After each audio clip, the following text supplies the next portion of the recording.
drums are going tonight. She hears only whispers of some quiet conversation.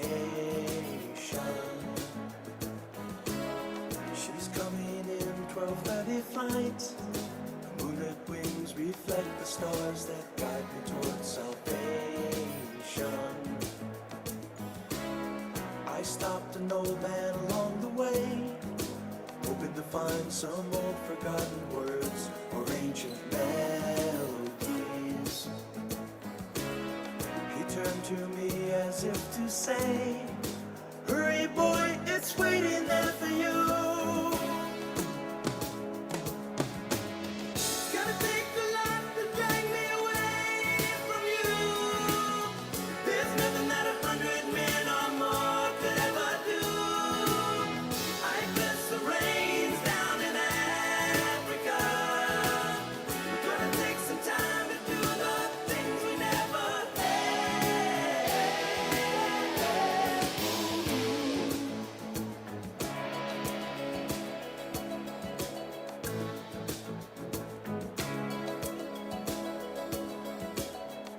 Wild dogs cry out in the night as they grow restless, longing for some solitary company. I know that I must do what's right, as sure as Kilimanjaro rises like Olympus above the Serengeti. I seek to cure what's deep inside, frightened of this thing that I've become. It's gonna take a lot to drag me away from you. There's nothing that 100 men or more could ever do. I guess the rain's down in Africa. It's gonna take some time to do the things we never had.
so pleased to be with you.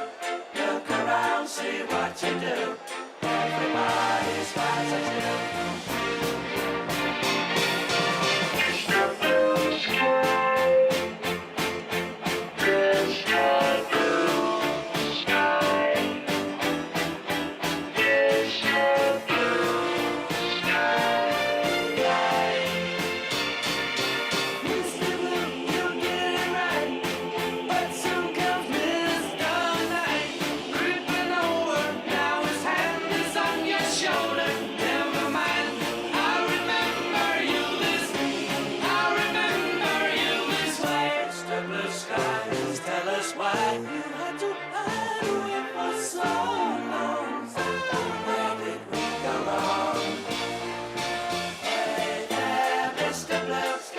So pleased to be with you.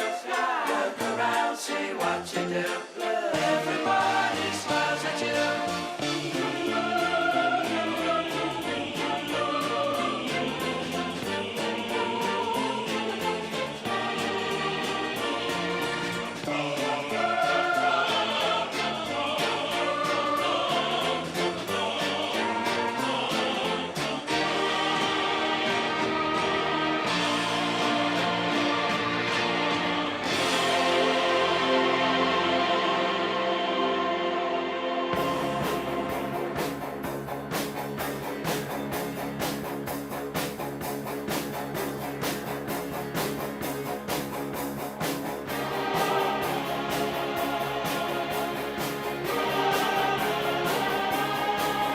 Like there's a presidential campaign or anything going on. Just gonna hit you with a little bit of light here, don't look right at it.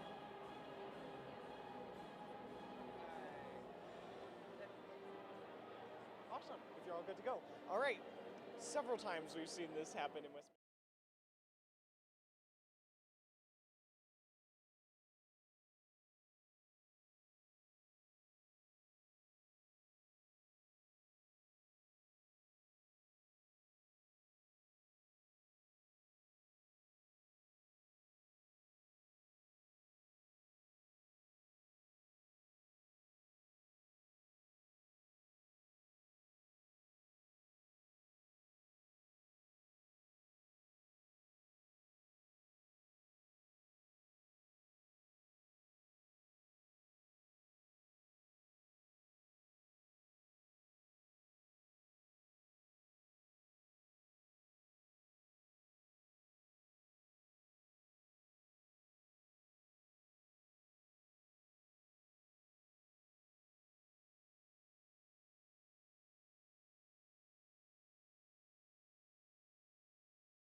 killed out of selfish desires, for our communities that are being destroyed by drugs and violence.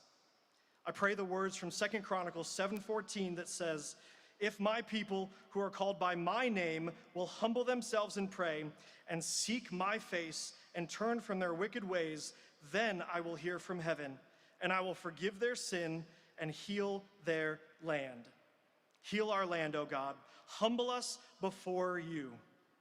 I thank you for protecting President Trump, and I pray for continued protection for him and his family.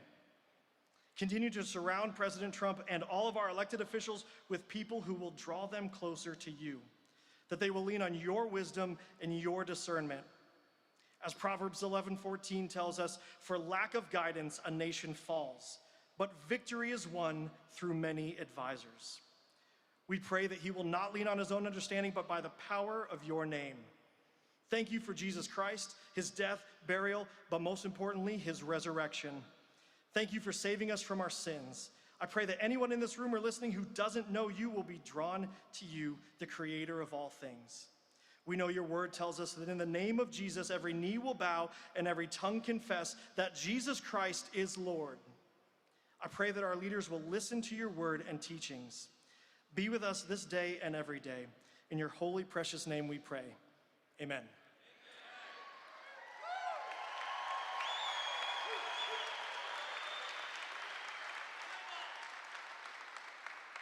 Ladies and gentlemen, please welcome veteran and former captain of the Michigan State Police, Michael Brown, to lead us in the Pledge of Allegiance.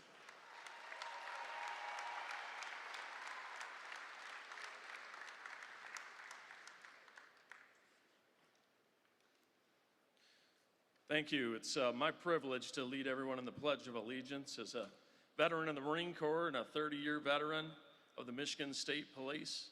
It's my privilege to be here, and I do know one thing, that the men and women of the military and law enforcement are going to be so happy when Donald Trump is back in the White House. Woo!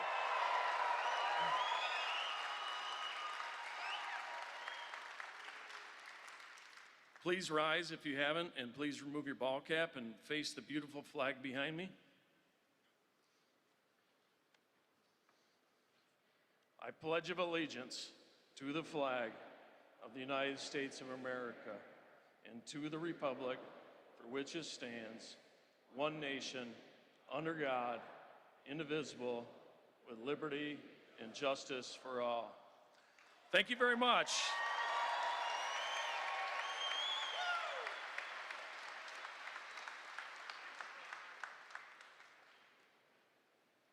Ladies and gentlemen, please welcome owner of Easy on Hold, Julie Brown, to sing our national anthem.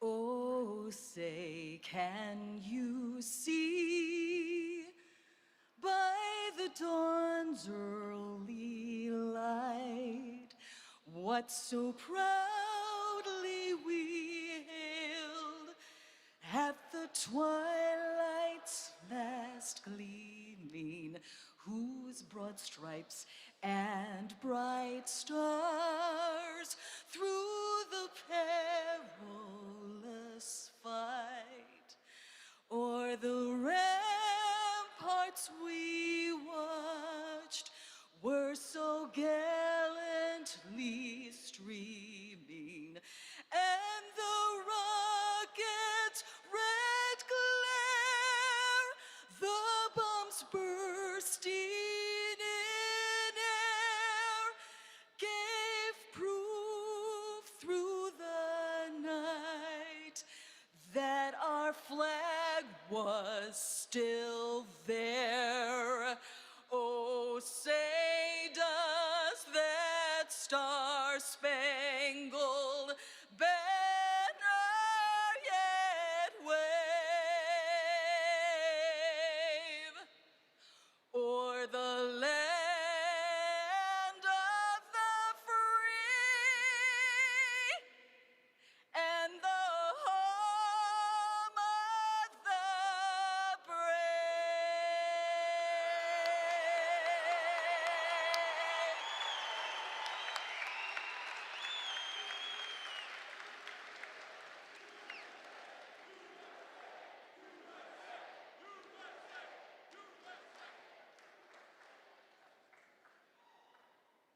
Ladies and gentlemen, please welcome to the stage owner and president of FALK Panel USA, Baldwin Haas.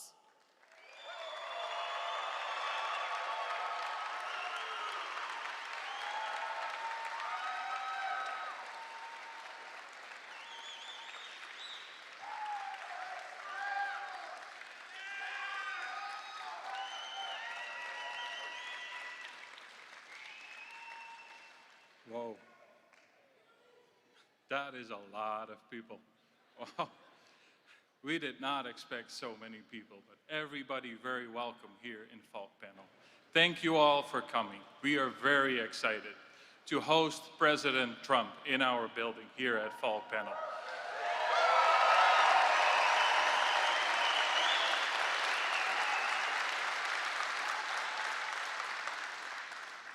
There was a lot of work that has to be done to get this all going. So before we go on, I would like to thank everybody for their hard working and all the sweat and all the hours that we put into this. Thank you very much.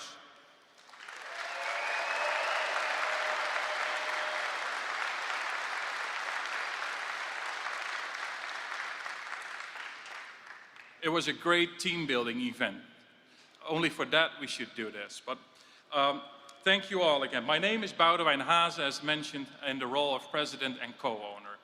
I would like to share a story with you. So why FALK US, right? So we're from the Netherlands originally, and we were looking at expanding our business activities. And we were looking around the world. It was around 2017, 2018, under the previous Trump administration. And we saw the program of the Trump administration for local manufacturing in the USA, and that was so welcoming to us. We said, let's do it. Let's make a trip to the United States.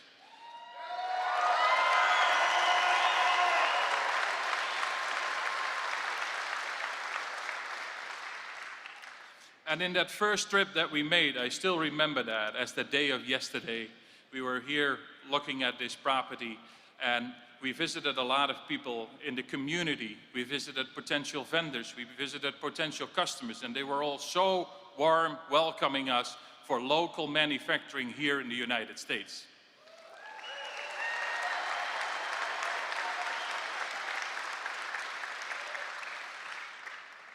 So what we end up doing on the way back from our first visit, we had the plan together. Let's do it.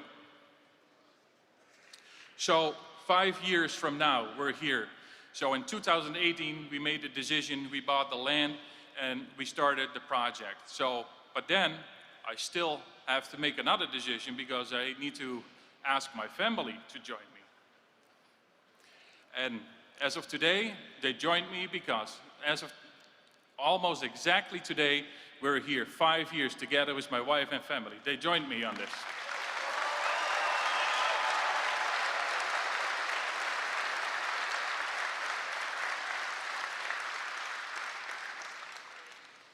So, but we're just starting. I'm saying the first 5 years, but I tell a lot of people we're just starting. We want to be part of the future of America. So what we're gonna do, we're gonna build and help to build the future of America with our panels.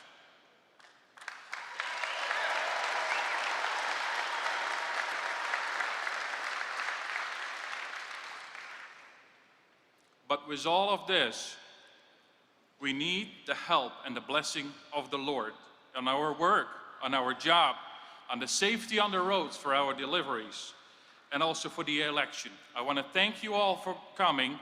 God bless you all. God bless America. Thank you.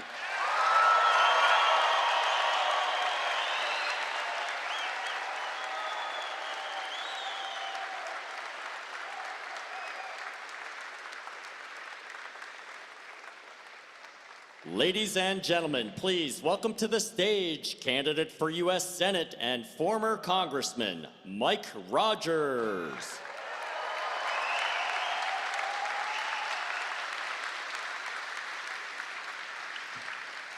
The president asked for a quick poll. How many of you are better off than you were 4 years ago?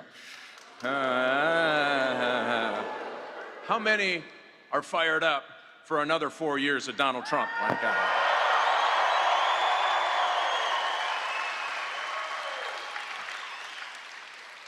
You know, America works when Americans are working. Let's give a round of applause to the people who are making the engine of America getting up and going. Thank you for letting us in to your place. I hope some of you are getting time and a half. That's all I'm saying. I have to tell you why these jobs are important, certainly to me. I worked in a car factory, that convertible Sebring. Remember those? Those are gems. Those jobs are important because they feed families. They nourish communities. And in the last 4 years, if you think about what the Democrats have done to us, I mean, my family has a saying, you can't drink yourself sober, you can't spend yourself rich, and you can't regulate stupid. You've been at my table, haven't you? As the youngest of 5 boys, believe me, the wisdom that happened at that table, 90% was great, 10% we can't say in mixed company. If you think about the kinds of things that they have done to us just in that last 4 years, let me give you, they're often very proud of saying, we're first. We did this first, the Democrats. We did this first. Somebody looks like this. That's a first. Let me tell you the firsts that should worry all of us. For the first time in history, we had to import more food than we exported, thanks to policies by the Biden-Harris team. It's the first time in America that foreign cars outproduced American cars. First time in history. First time in history that the interest rate on our national debt is bigger than Department of Defense. It is the first time in history that our credit card debt is collectively over $1 trillion. That means people are buying groceries at 23% interest. I talked to a woman the other day. She works part-time. Her husband works in a small shop, much like this. 4 kids. I said, what keeps you up at night? She literally burst into tears. She said, you know, we're working. Our family was always taught hard work, independence. The last 2 days of the month, over the last 6 months, I had to go to a food pantry to feed my family. We cannot allow them another 4 years of giving us higher grocery prices, higher gas prices, higher energy prices. $1,000 a month per Michigan family because of the policies of Biden, Harris, and Alyssa Slotkin. We must win this election. This is the year.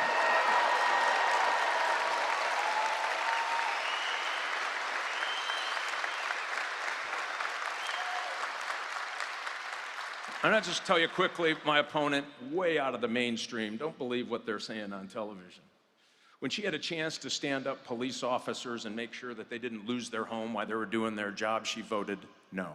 When we had a chance to stand up and protect women's sports, she voted no. When she had a chance just last week to say no to these outrageous, disrupting, unemployment-causing EV mandates, she said, love those, doubled down. This is an election about Michigan's future. You can't have somebody that says it's okay to ban gas engines go back and try to represent all of us in this great state. So we have to do something today. A, we need you to be as fired up as ever for Donald Trump. When he gets here, yeah, you bet.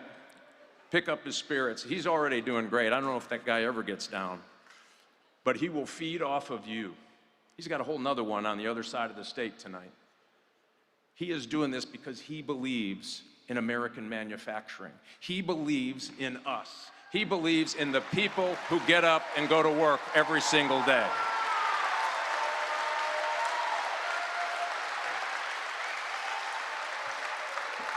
So let's do this in November for your hard work. By the way, they spent $40 million on this Senate seat. It's all pouring in from around the country. They're trying to buy it, and I'll tell you why we're tied in the polls. Because we've had people going door to door and making phone calls and picking up their crazy Uncle Earl and dragging them out, saying, you're going to get involved this year if you've been involved in any other year, and you all know who crazy Uncle Earl is. You all got one. That's how we're going to win, by people. And in November, We're going to tell police officers who they have treated like doormats, we've got your back.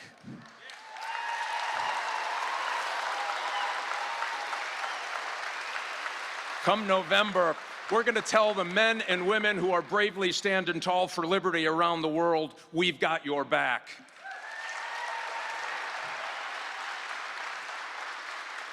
For these men and women who are working hard and making our community great, we've got your back in November.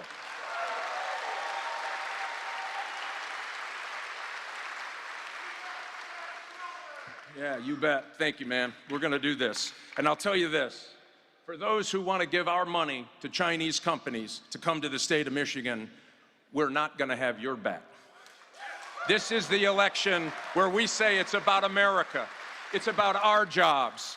It is about us standing up for that woman who can't hardly make it on her own, that come November, we will have your back. Let's elect Donald J. Trump. Let's elect Mike Rogers to the Senate. Let's get this done for America. God bless you.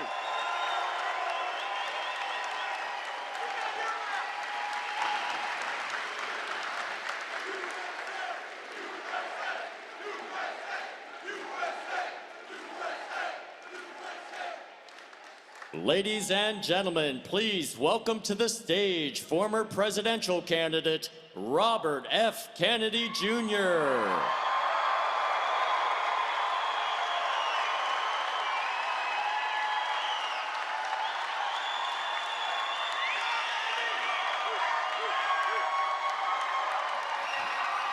Hey, everybody.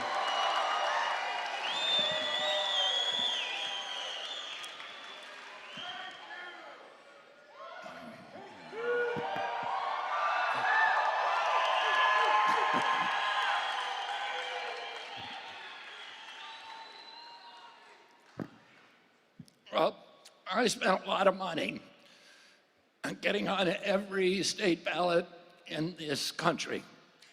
We got 1 million Americans to sign their names to petitions. We built a network in every state in this country. The entire time, our polling and all the national polling was showing that the majority, about 57 to 60%, of the people that wanted to support me, if I dropped out of the race, they said that they wanted to vote for Donald Trump. So I was hurting Donald Trump. I was hurting the Republican Party. But the Republican Party did nothing to stop me from getting on any ballot. Donald Trump was critical of me in a way that was congenial, that was respectful, and that was kind. But he did nothing.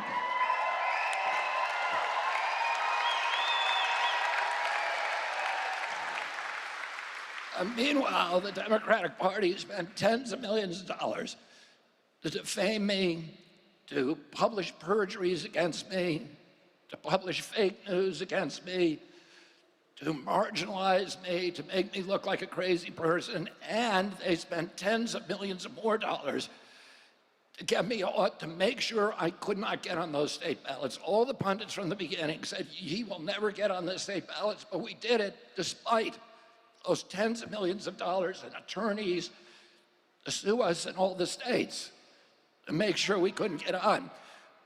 The Democratic Party sued me to keep me off the state here in Michigan, off the ballot. And the day that I announced for Donald Trump, they pivoted and sued me to keep me on the ballot. And so far, they've won that lawsuit. So my name is going to appear on the Michigan ballot. But I don't want you to vote for me. I want you to vote for Donald J. Trump.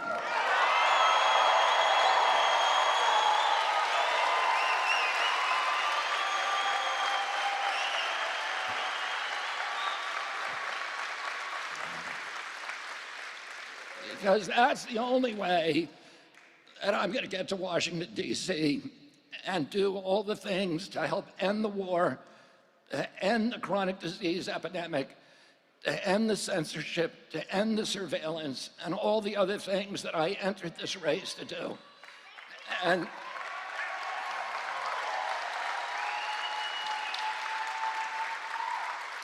I've been a Democrat my whole life, and I heard all of the descriptions of MAGA during the 2016 election, and I bought into a lot of them.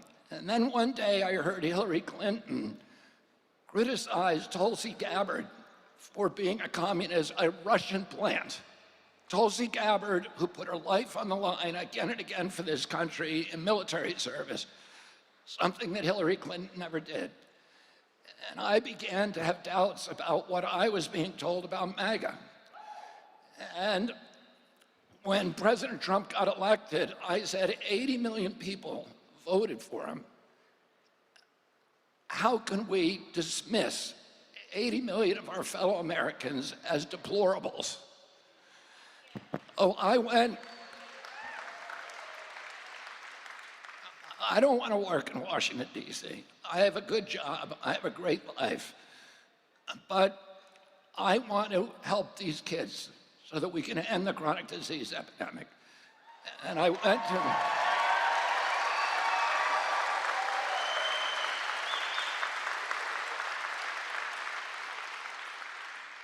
to President Trump, and I said to President Trump, if you want my help, I am here to do it. And we worked together for a while. But I started to understand that MAGA, for most Democrats, MAGA, Make America Great Again, means going back to the 1950s. And they say it's racist because we didn't have civil rights in our country at that time for Black Americans. They say it's dictatorial and it's against freedom of speech because that was the era of Joe McCarthy. And they say it's isolationist and retrograde. But the more that I get to know you and the more that I get to know Donald Trump, I understand what MAGA really means. And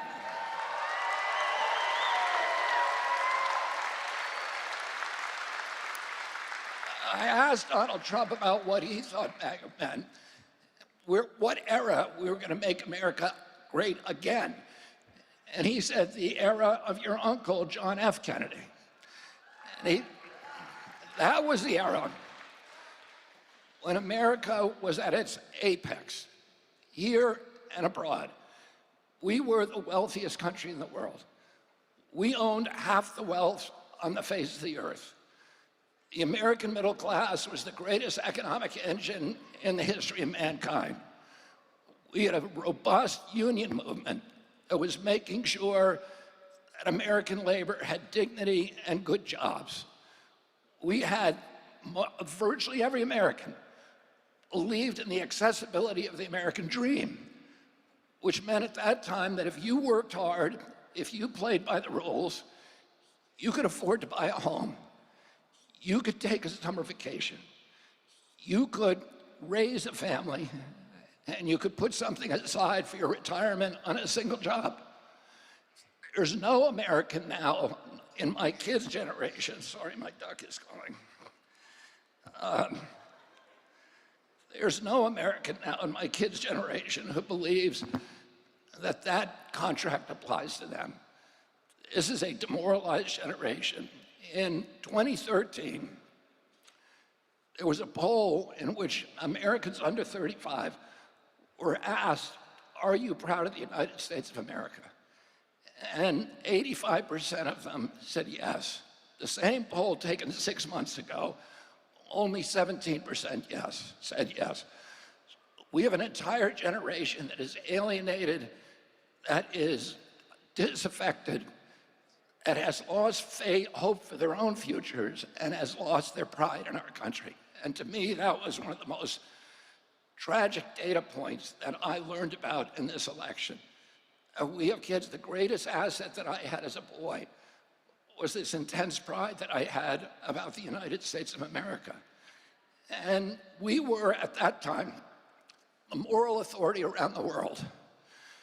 The people all around the world wanted to be in America. They looked to us for leadership. They knew the difference between leadership and bullying. They didn't want us making wars. My uncle was asked by one of his best friends, "What do you want on your gravestone?" And he said, he kept the peace. He said the primary job of a president of the United States is to keep our country out of war. He said that he didn't want African children and Latin American children and Asian children, when they heard about the United States of America, to think of a man with a gun. He wanted them to think of a Peace Corps volunteer. He wanted them to think of the Kennedy Milk Program, which gave nutrition to tens of millions of hungry children around the world. He wanted them to think of USAID and the Alliance for Progress that put America on the side of the poor, not just in this country, but all around the world.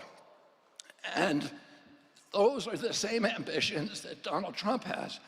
Today, my uncle kept any American soldier during his term in office from ever going to die in combat. Today, as a result of that commitment, there are more statues to John Kennedy, more boulevards named after him, more avenues, more universities, more hospitals in Africa, Asia, Latin America, and any other US president, and probably more than all other presidents combined. And that is a good foreign policy, to have the world love us. Don't you want a foreign policy where the rest of the world loves and admires the United States of America?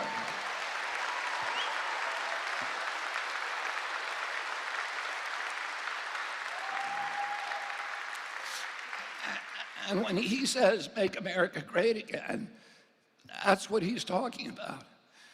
And one of the things that we learned at home is that we not only had to be virtuous as a nation, we had to be virtuous as individuals. We had to, for example, tell the truth when we did something wrong. So one time I hit a baseball through my mom's window and broke it. And my dad said to me, "Before you answer this question, I want you to remember what George Washington did. He cut down the cherry tree." This is a story every American knew at that time. His father asked him who cut it down, and he said, "I did." He always admitted when he was wrong. And now, the Democratic Party has given us a loophole around that mandate. All you have to know is 7 words, and you never have to admit to doing anything wrong again. And do you know what those 7 words are? I was born in the middle class. Oh.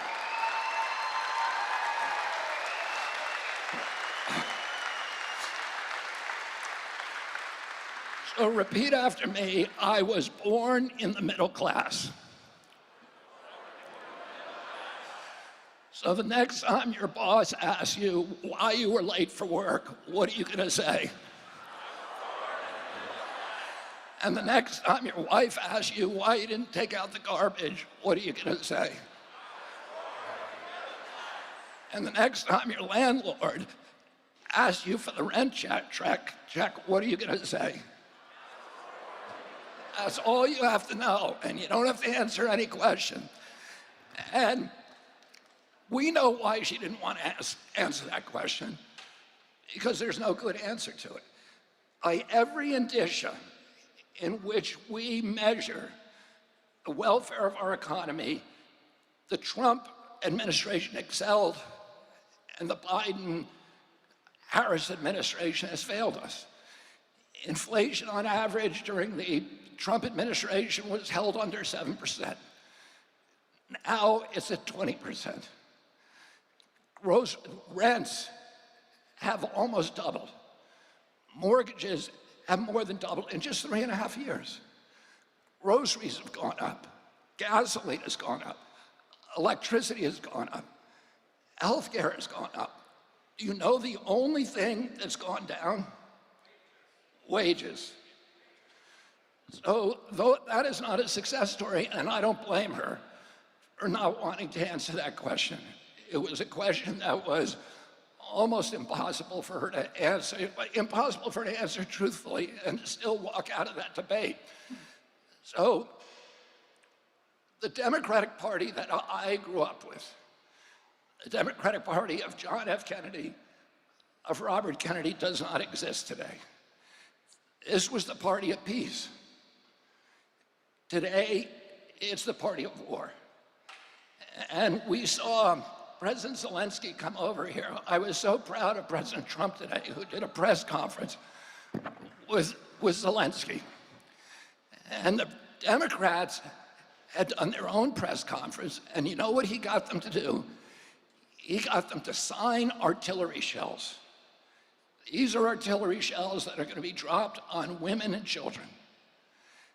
And he got them to sign something else, an $8 billion additional check. Don't you think we could use that money over here in this country?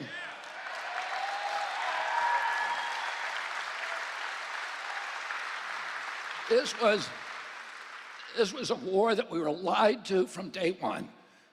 We were told that it was unprovoked invasion. We weren't told that Vladimir Putin and every other Russian leader told us for 30 years, if you go into Ukraine, we're going to have a military reaction. It is a red line for us. Ukraine has a 2,200-mile border with Russia. They've been invaded 3 times through Ukraine. Last time, Hitler killed 1 out of every 7 Russians. If we put Aegis missile systems in Ukraine, like we've done in Romania and Poland, which they also told us don't go in there, those missiles, Tomahawk missiles, which can be nuclear tipped, will be 3 miles from Moscow. We could decapitate the entire Russian leadership in 3 minutes. My uncle, when the Russians tried to put missiles in Cuba, was going to go to war. And if Putin tried to put missiles in Canada or Cuba or Mexico, we would go to war. So we had to expect that they would do exactly what they told us we were going to do. And if you go into Ukraine with NATO, we're going to go to war. And 2 days before the invasion, Kamala Harris went to Germany and said definitively, for the first time by any US leader, we are moving NATO into Ukraine. And that is something that we all need to understand, that provocation. And I was so proud of President Trump because everybody says that he alienates people all over the world. He doesn't know how to be a diplomat. But he was the epitome of diplomacy, and I urge you to go look at the YouTube.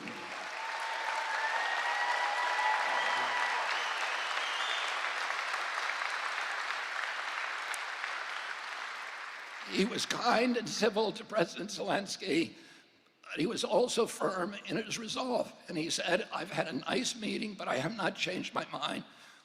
We need a peace, and we need to do it very quickly. And we need to protect US interests, not an interest of a country in which we have no strategic interest and no treaty. And he was polite, he was kind, but he was firm in protecting our country. And that's what Donald Trump will always do.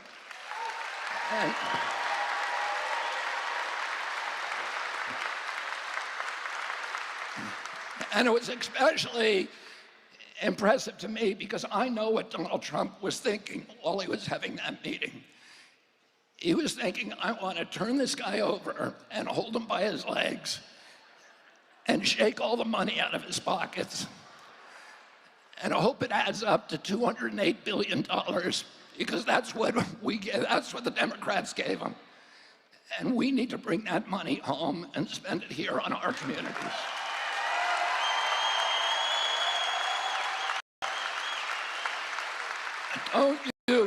Don't you think you deserve a president who is going to make peace with the world?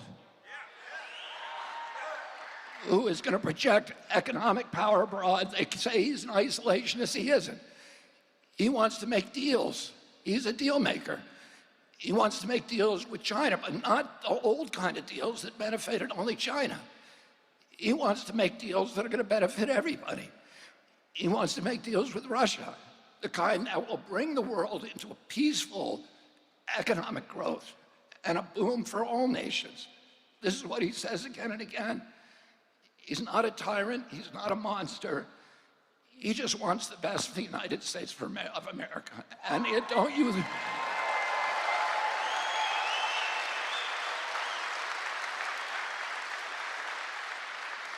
The Democratic Party that I grew up with was the party of constitutional rights, of civil rights, and particularly the right of freedom of speech, which my uncle and my father treasured.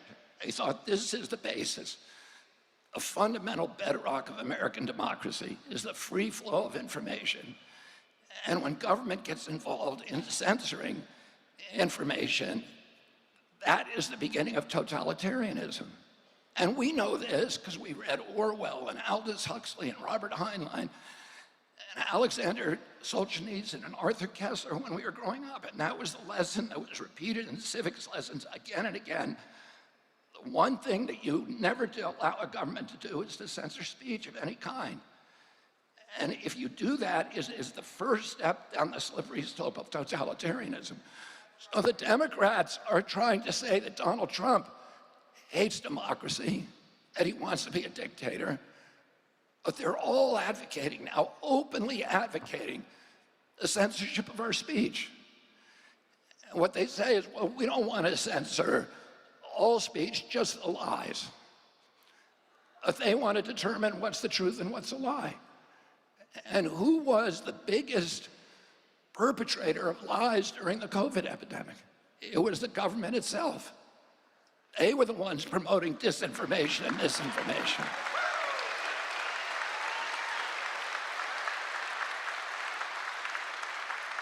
And I saw this week Hillary Clinton, Tim Walz, and Kamala Harris all using the same talking point. That the next administration is going to get rid of misinformation and disinformation because that is not protected by the First Amendment. Well, it is.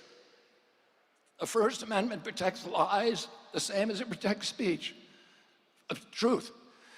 The First Amendment was not written to protect the kind of speech that we all want to hear. It was written for hard times. Protect the speech that nobody wants to hear. And that is the fundamental foundation stone of democracy, that everybody gets to say, to have their own truth. And as Louis Brandeis said, the remedy for bad speech is not censorship, never, because that turns to totalitarianism. The remedy for bad speech is more speech. And that's something that Donald J. Trump understands because he's been censored himself. And he understands it very acutely. He's seen the weaponization of the federal agencies to silence him, to destroy the electoral process, as they did to me. The Democratic Party has not had an election. They're saying that he's destroying democracy, but they felt the need to destroy democracy in order to save it. They would not let me participate in a primary. And Kamala Harris never got a single primary vote. We don't know who appointed her. And that's not democracy. President, don't you want a president who believes in democracy? Don't you want a president who wants to see the censorship ended in this country?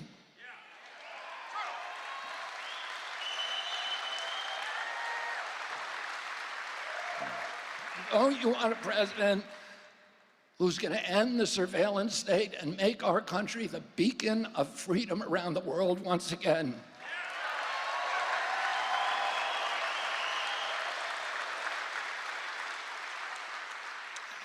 And the party that I grew up in was the party that was very skeptical of the corporate control of American democracy. The Republican Party was the party of corporate control. The Democrats were on the side of working people, of the poor, of the cops, the firefighters, the labor unions. And today, there's been an inversion. During the 2020 election, roughly 50% of the people in this country supported the Democratic Party, and roughly 50% supported the Republican Party. The 50% who supported the Democratic Party own 70% of the wealth in this country. The 50% who supported Donald Trump own 30%. As Charlie Kirk said to me the other day, Donald J. Trump chased the billionaires out of the Democratic Party. Out of the Republican Party, excuse me. The Democratic Party today is the party of big pharma, big tech, big ag, big food, the military-industrial complex, and Wall Street. Look at the people who are pouring money into the Harris campaign. This is why they've collected 2 to 3 times more money than Donald Trump.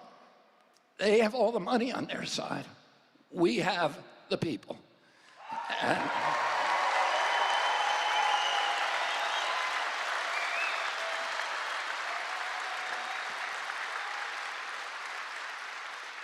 And don't you want a president of the United States who, instead of outsourcing U.S. jobs and manufacturing capacity abroad to China and to Latin America and to other countries, is going to get other countries to outsource their manufacturing and jobs to Michigan, like FALK that we're standing in now.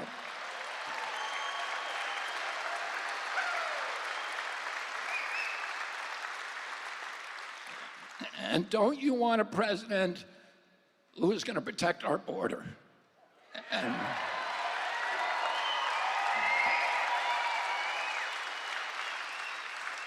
raise your hand if you think it's a good idea that the Mexican drug cartel, the Sinaloa cartel, is now running U.S. border policy. That's not good for our country. Do you think that's good for our country? No. It's terrible, and it's terrible for working people. In the last 10 years of his life, I worked very, very closely with Cesar Chavez, who was a very close political ally and personal friend of my father. And during that, and I was a pallbearer at his funeral in 1993. During that period, I was working with him on pesticide issues because Hispanic farm workers, 15,000 of them are poisoned, many of them killed by pesticide exposures every year, and their families are devastated.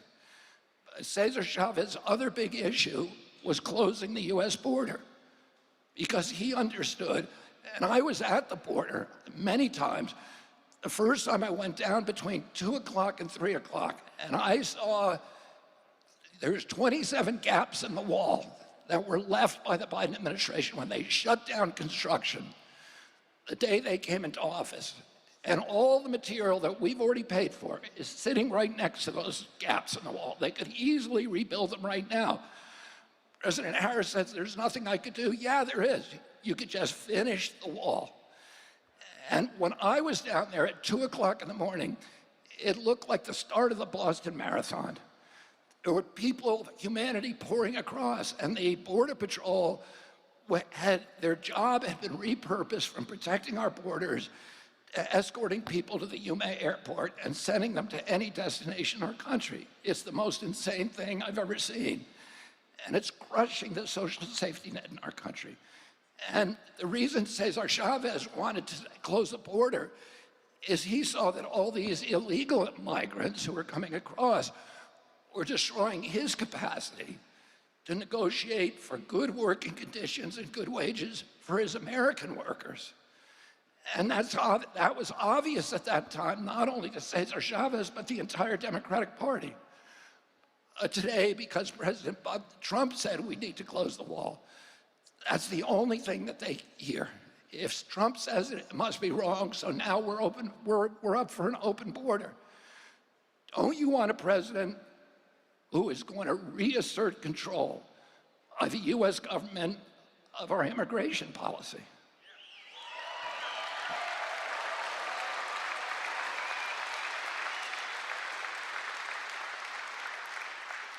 And, you know, My uncle Ted Kennedy, who was 50 years in the United States Senate, he wrote a law called Title IX. And that law, and he got Republicans and Democrats to support it, that law created equality in women's sports because he said women ought to be allowed to compete, and they ought to have the same rights as men to compete. And that's something the Democratic Party believed in. But they don't believe in it anymore. Now they're against women's sports. And finally, the Democratic Party that I grew up with wanted to protect the most vulnerable people in our society. They wanted good health for our children. And today, the Democratic Party is on the side of the big ag, big pharma, and big food companies that are poisoning our children. We now have the highest chronic disease rate in the world. Diabetes, which was virtually unknown when I was a kid. An average pediatrician in my year, my day, when I was a kid, when my uncle was president, would see one case of diabetes, juvenile diabetes, in his lifetime, 40 or 50-year career. Today, 1 out of every 3 children who walk through his office door is diabetic or pre-diabetic. And it's costing us more than our military budget. Just that kind of mitochondrial disorder. This is bankrupting. When my uncle was president, we spent 0 on chronic disease. Now we spend $4.3 trillion. And our children are so sick and so obese that 77% of them do not qualify for military service. Our fertility levels have dropped to the lowest in the world. Teens today have 50% of the sperm count, 50% of the testosterone as teens, American teens 2 generations ago. Little girls are now hitting puberty at 8 years old because of all the estrogen that is generated by the poisons and toxic foods. We have 1,000 ingredients in our foods that are illegal in Europe. And the same companies, Kellogg and all these companies, are making products in Europe, and they don't use those ingredients there. So they know how to do it, but they're poisoning Americans when they know how to not poison Canadians or Europeans or Mexicans. And the average girl in this country is now reaching puberty between 10 and 13 years old. That's 6 years younger than a couple generations ago, and it is the youngest of any nation in the world. We are destroying our children. And that was the major reason, his commitment, Donald Trump's commitment, to make America healthy again.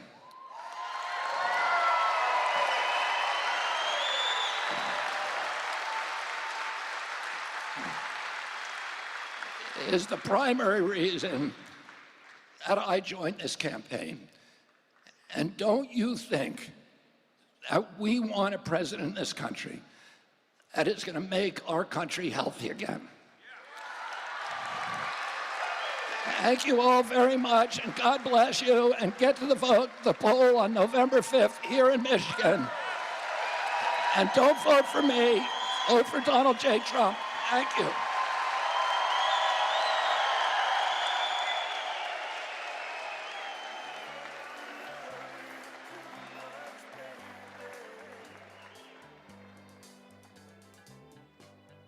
Why can't you see what you're doing to me? When you don't believe a word I say,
is a burning thing,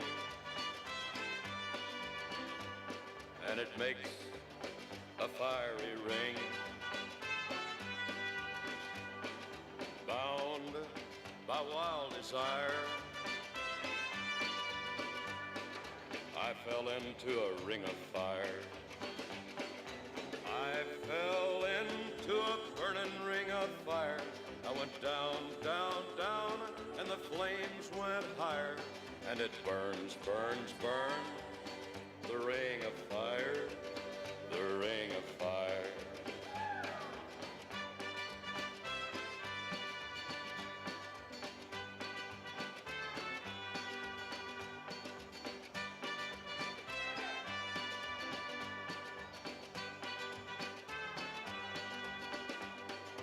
I fell into a burning ring of fire.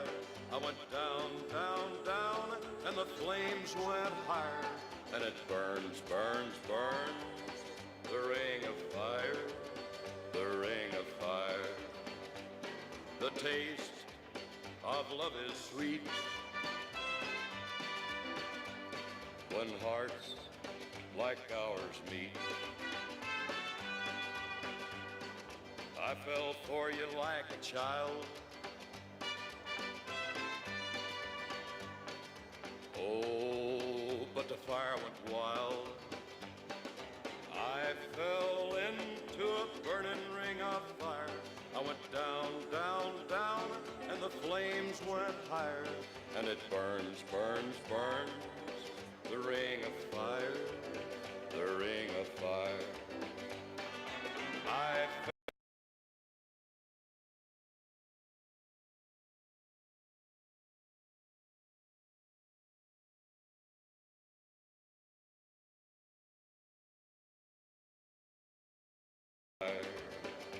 and it burns, burns, burns, the ring of fire, the ring of fire, the ring of fire.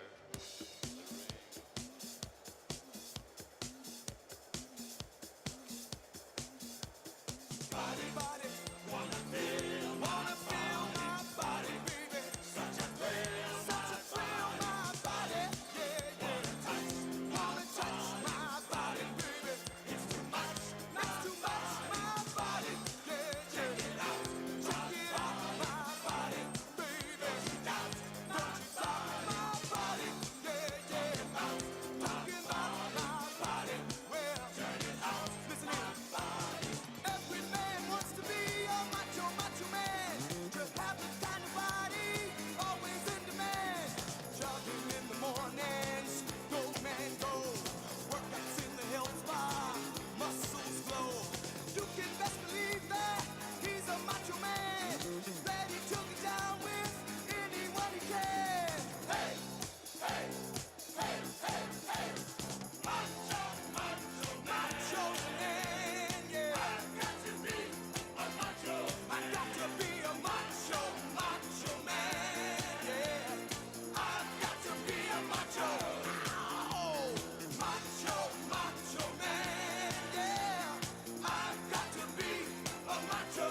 macho man, macho, macho man. I've got to be a macho. All right.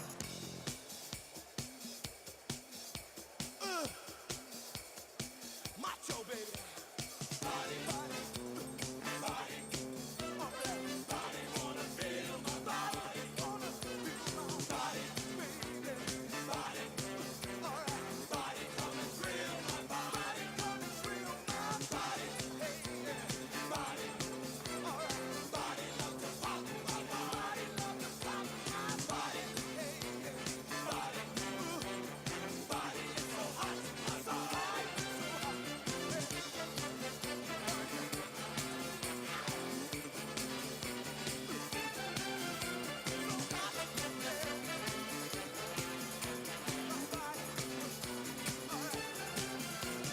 Every man ought to be a macho, macho man. To live a life of freedom, machos make a stand. Have their own lifestyle and ideals. Possess the strength and confidence. Life's a steal. You can best believe that he's a macho man. He's a special person in anybody's land. Hey, hey, hey, hey, hey. Macho, macho, macho man, yeah. I got to be a macho, macho, macho, yeah. I got to be a macho. Dig the hell on my chest, macho, yeah. Macho man. I say dig my big thick mustache. All right, macho. I got to be a macho, macho, macho, macho man. I got to be a macho. Big broad shoulders, yeah. Macho man. Get my muscle. I got to be a macho man. Talking about a macho, macho man, macho, macho man. I got to be a macho. Hey. Macho, macho man. I got to be a macho.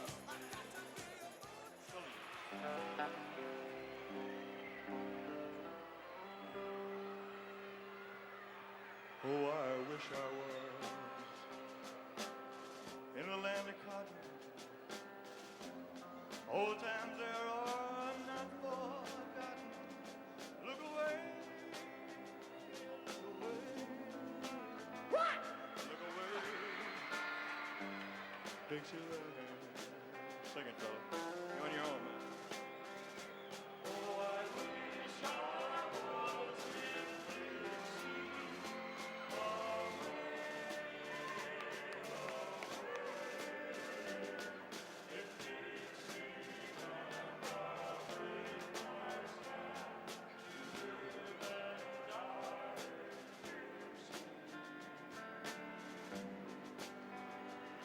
For Dixieland, I was born early, Lord, one frosty morn. Look away,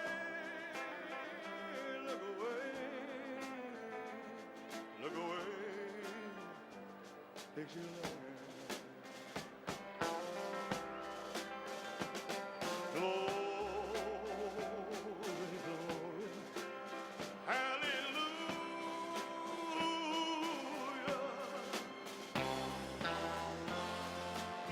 Glory, glory, hallelujah.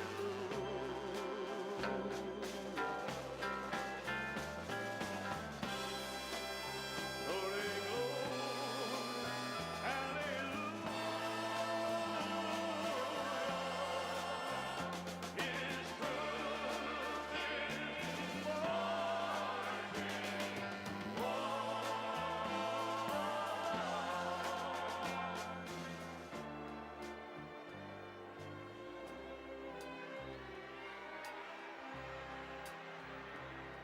so hush, little baby, don't you cry. You know your daddy bound to die.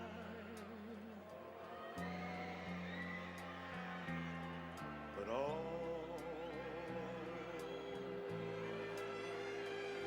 my colors, Lord, soon be over.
times for a change. See the luck I've had can make a good man turn bad. So please, please, please, let me get what I want this time.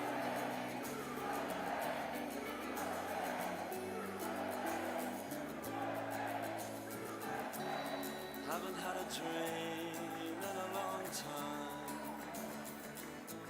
See the life I've had can make a good man bad. So for once in my life, let me get what I want. Lord knows it would be the first time. Lord knows it would be the first time.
Sure plays a mean pinball.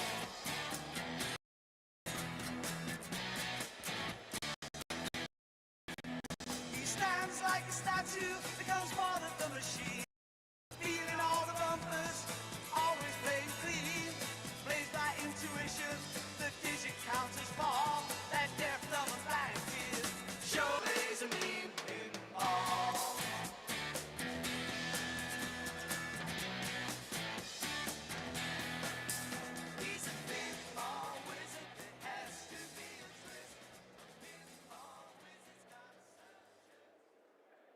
Ladies and gentlemen, please welcome the next President of the United States, President Donald J. Trump. And I'm proud to be an American, where at least I know I'm free. And I won't forget the men who died, who gave that right to me. And I gladly stand up next to you and defend her still today. 'Cause there ain't no doubt I love this land. God bless the USA.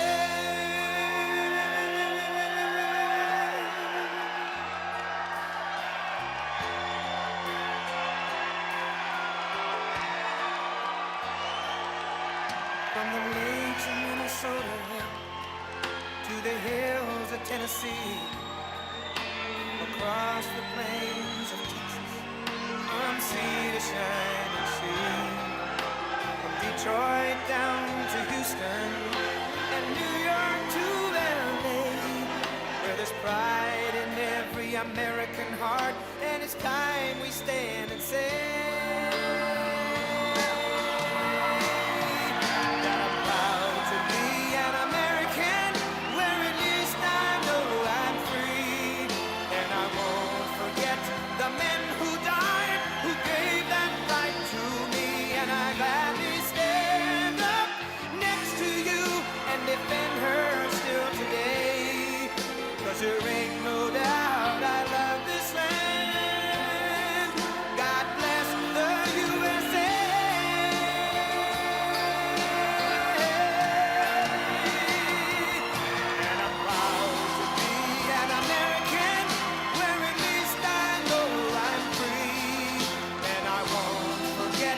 men who died, who gave that right to me, and I gladly stand up next to you and defend her still today.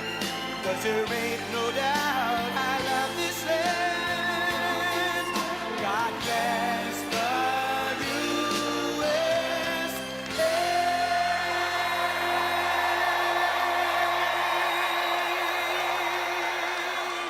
Well, thank you very much.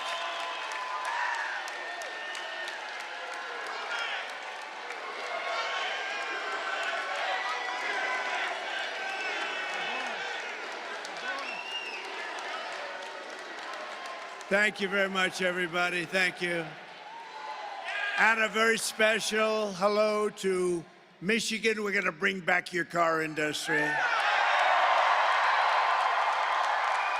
And it's great to be back in this beautiful state with thousands of proud, hardworking American patriots. Before we begin, I want to just repeat something that just came out over the wires. It's big stuff, by the patriots of immigration and customs enforcement. You know what that is? That's ICE.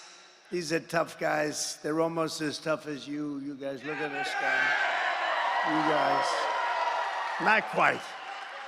No, these are tough people. They love our country, but you need them. But for the first time ever, we have specific numbers that were just released. And it's about the people that crossed the border illegally under Kamala Harris. That she's even, look, that she's even running is frankly ridiculous, okay? That's not a president. That's not a president. She went to the border today because she wanted to see if she could. She's getting killed on the border. And she went to the border. This was a bad day because somebody just released the numbers that came out through ICE. According to this brand new data, never seen before, over 13,099 convicted murderers have crossed the border and are free to roam and kill in our country. These are convicted murderers. These are people that were in jail. Now, I've been talking about this for 3 years. When I heard they were opening up the border, 3.5 years, I said, if they open the border, because I know the people on the other side, and they're smart, savvy people, you know, they're at the top of their game. Our leaders are not at the top of their game at all. They never were, actually. But our leaders are not. These are smart people. And these are countries from all over the world, 13,000, more than 13,000. Convicted murderers have been let out of jail, and they're roaming our streets, their country all over. And every state is a border state. You know what that means, right? Every state, because they fly them in. Can you imagine? They fly them in. These people are, I'm starting to think they're stupid. They're just stupid. So that's one, as well, and other numbers came out along with it. Over 13,000 convicted murderers from jails, in jail. And I told you, they're releasing them from jails, and these fake people, these stupid people, will say they don't release them from jail. They do, Mike. They do. You know that. You better elect him your senator, I'll tell you.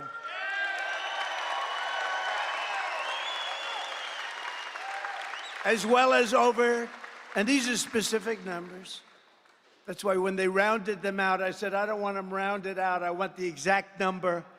As well as 25,272 illegals convicted of rape, sex offense, or sexual assault and in jail. These are people all in jail because they don't want them in jail. They're too expensive, and they don't want them in their countries. They're smarter than us. They give them to us. We're like a dumping ground. In total, 425,431 non-detained, meaning they're no longer in detention, meaning prison, non-citizens, convicted criminals from all over the world are right now at large in the United States of America, with another 222,141 illegals with pending criminal charges, and these are serious criminal charges for murder, for drugs being sold all over the world where many people have been killed because those are the ones they put in jail. We don't do that over here. We give them a fine. You know, every drug dealer kills at least 500 people. Each drug dealer, him or her, kills 500 people. We do nothing about it. We fine them.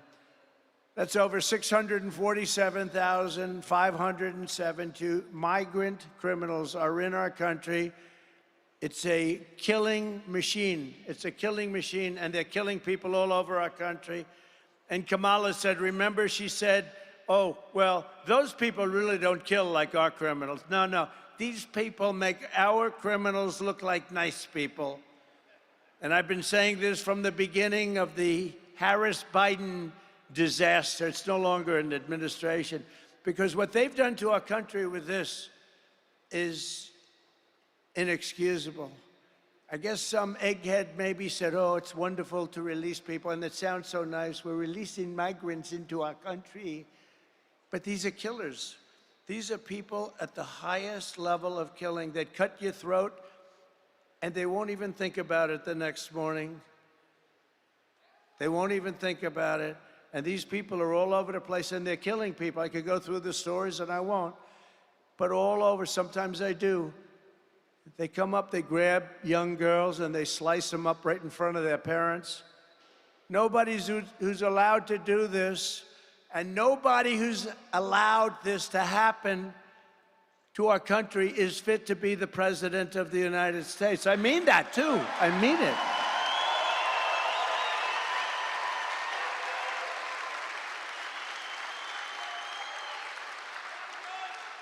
Anybody that's stupid. I've been saying this now for almost 4 years because we built hundreds of miles of border wall. We had the best record at the border of any president of anybody, at least in recorded history. Tom Homan would get up, Brandon Judd gets up. They all get up and they say there's never been a president like Trump. But Tom Homan said it today. He said in his lifetime, we had the best border that we've ever had under Trump, and now we have the worst border that any country has ever had. But it's bad timing for Kamala. Nobody knows her as Harris. You ever use the name Harris? Say Harris. Nobody knows who the hell I'm talking about when I say Harris. It's true. You say Harris, they don't know who the hell I'm talking about. So I won't bother with the Harris. It's a nice name. I know a couple of people named Harris. But with her, you say Harris, they say, who is that? So we say Kamala. But it's bad time. She's incompetent. Have you seen her? She goes into an interview with Oprah, and she can't answer any questions. She can't answer any questions. This is bad timing for Kamala to show up today at the border. She didn't go there for 4 years. Now today she shows up, and these numbers got released. Somebody doesn't like her, I think.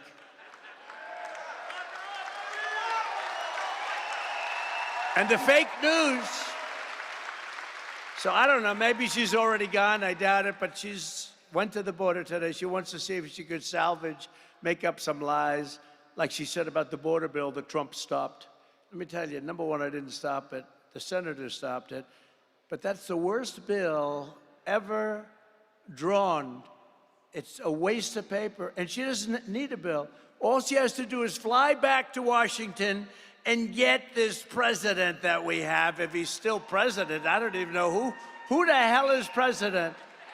Is he president? This is not exactly President Xi. He runs his country a little differently, although they do go after their political opponents pretty violently, I will say that. But they don't go after the murderers, the drug dealers. Get this guy to sign a little dot. You sign right over the little dots, and you sign your name, Joe Biden, and you say on it to Border Patrol, close the border, and they close the border. That's what I did.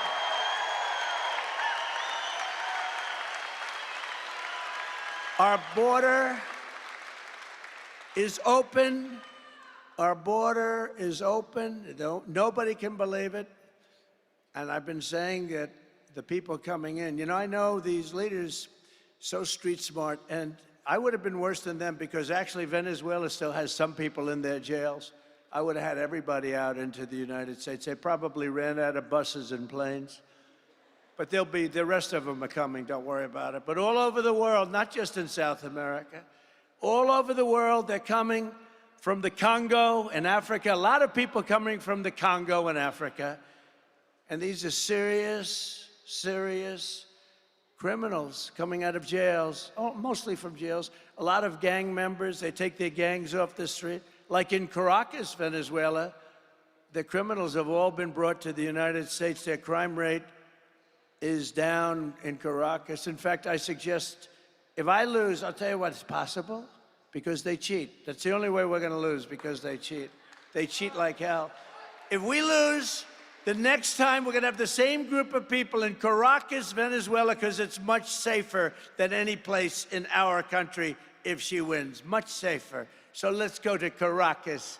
It was a very unsafe place. Now because in Venezuela, their crime is down 72% because they've taken their criminals, their gang members, their drug dealers, and they've brought them into the United States of America, and they're also releasing almost all of their prisoners. Soon the almost will be gone. Their prisons will be empty. Their mental institutions and insane asylums will be empty. They're dumping them in our country, and I never had proof. And those fake news reporters back there, they say, Trump, what would he know about that? What would he know? You know why? It's common sense. We're the party of common sense, by the way, just so you know. Common sense. So these numbers just came out. Nobody's ever seen these numbers for years. Nobody's ever seen them. And probably some patriot in ICE or somebody just did something. They just said the country's going bad. You can't have a country like that. We have, think of it, murderers, convicted murderers in prison for life. Many get the electric chair or they get whatever their form of death penalty. These are convicted people for life are now in our country, and I can finally look at them and see, I say, I told you so to the fake news. These are hard, tough, vicious criminals that are free to roam in our country. And now, for the first time, I can say it, and, you know, I mean, I knew it before, when you have open borders, but they're dumping everybody in here. I knew it before, but these numbers are actually worse than I ever thought. They should have been released far earlier so that we could have done something about it. I wish we had them 3 years ago, but we didn't. And now we have a problem, and you can't have her as your president. She doesn't know what the hell she's doing. She should resign in disgrace for what she's done to our country, not run for president. She was the border czar.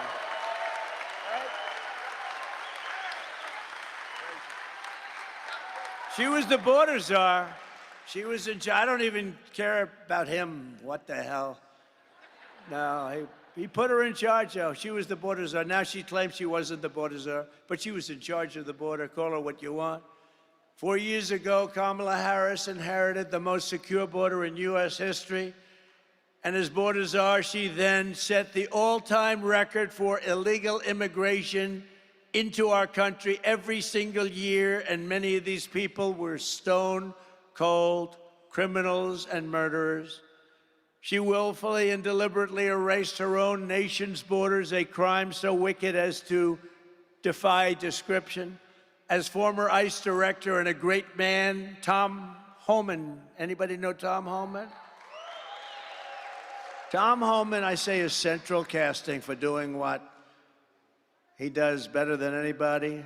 Brandon Judd, Kuwaita. We have great people. These Border Patrol guys, I got to know them all. They're great. They want to do their job. They could sit back and let it happen. They go crazy. They see what's happening to our country, and they're not allowed to do the job. But as Tom Homan just said, just put it out, I've worked with 6 presidents. I know all about police work, and I know all about policies work.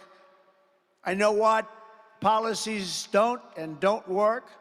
President Trump was a game changer, and we saved thousands of lives by securing the southern border.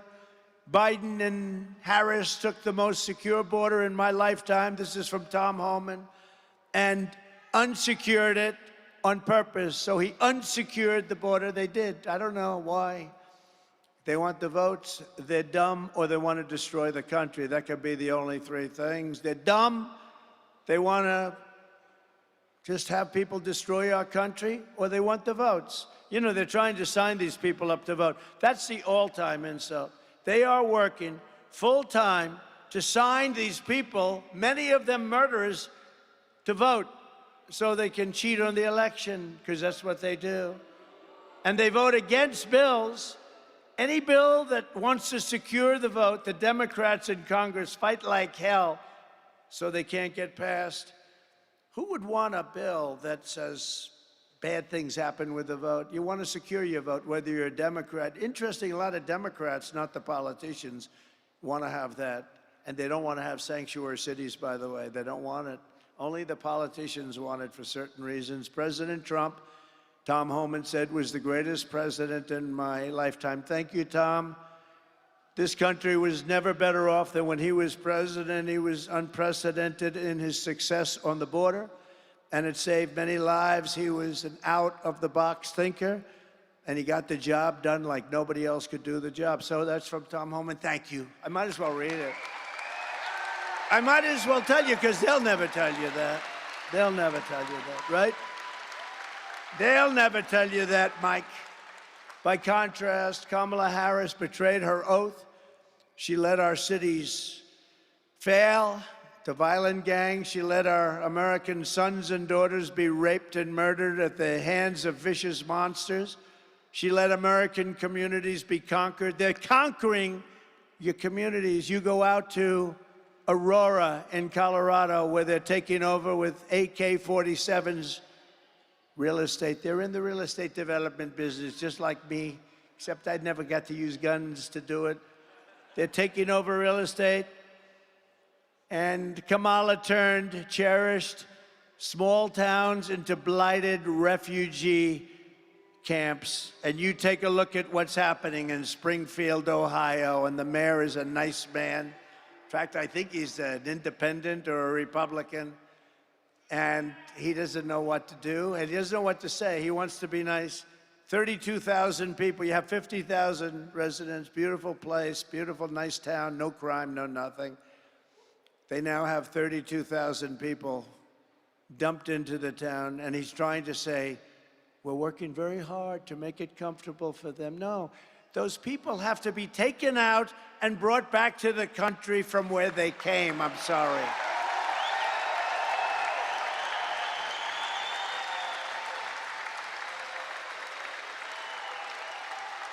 The mayor said, we're looking for interpreters. It's so hard to find interpreters because nobody speaks English, right?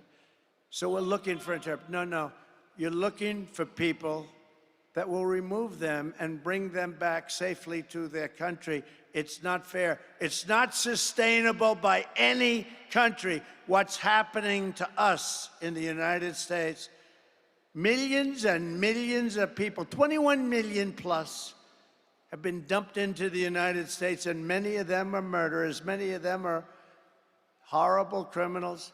What Kamala Harris has done is unforgivable. It's a crime, what she did. It's got to be criminal. There's no greater act of disloyalty than to extinguish the sovereignty of your own nation, and that's what she's done. She's ruined our nation. She's ruined our nation. And you know, I've always talked about this, and I've talked about it strongly, but I'm just realizing as I'm talking right now, and not even going off a teleprompter, because the teleprompter's not tough enough. I'm saying, and by the way, isn't it nice to have a president that doesn't need a teleprompter?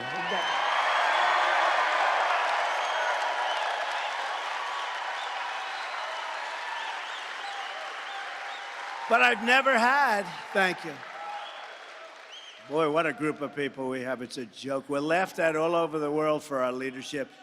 But I just got this information, so I've never really spoken about this because this is the first time where we have these numbers with 13,000 convicted, jailed murderers, tougher than any of our criminals. We have only one good thing about this, is they make our criminals look like very nice people. These are hardened,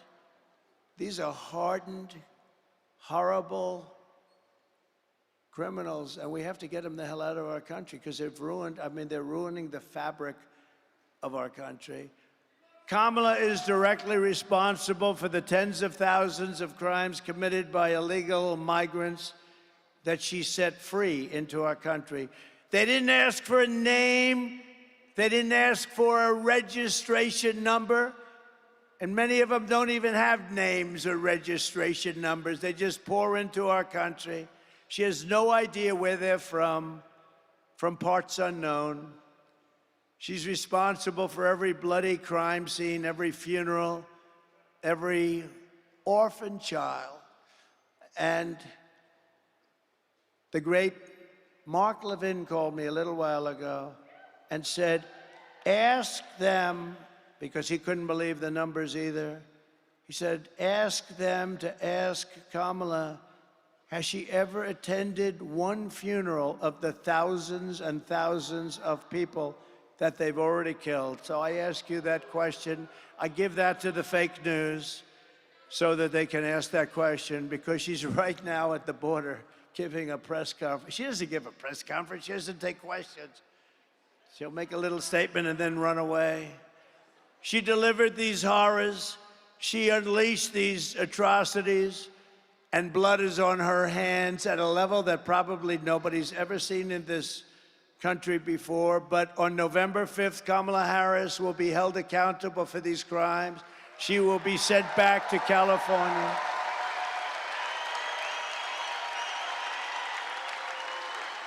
And we will close the border. We will stop the invasion. We will begin the largest deportation operation in American history, and we have no choice but to vote.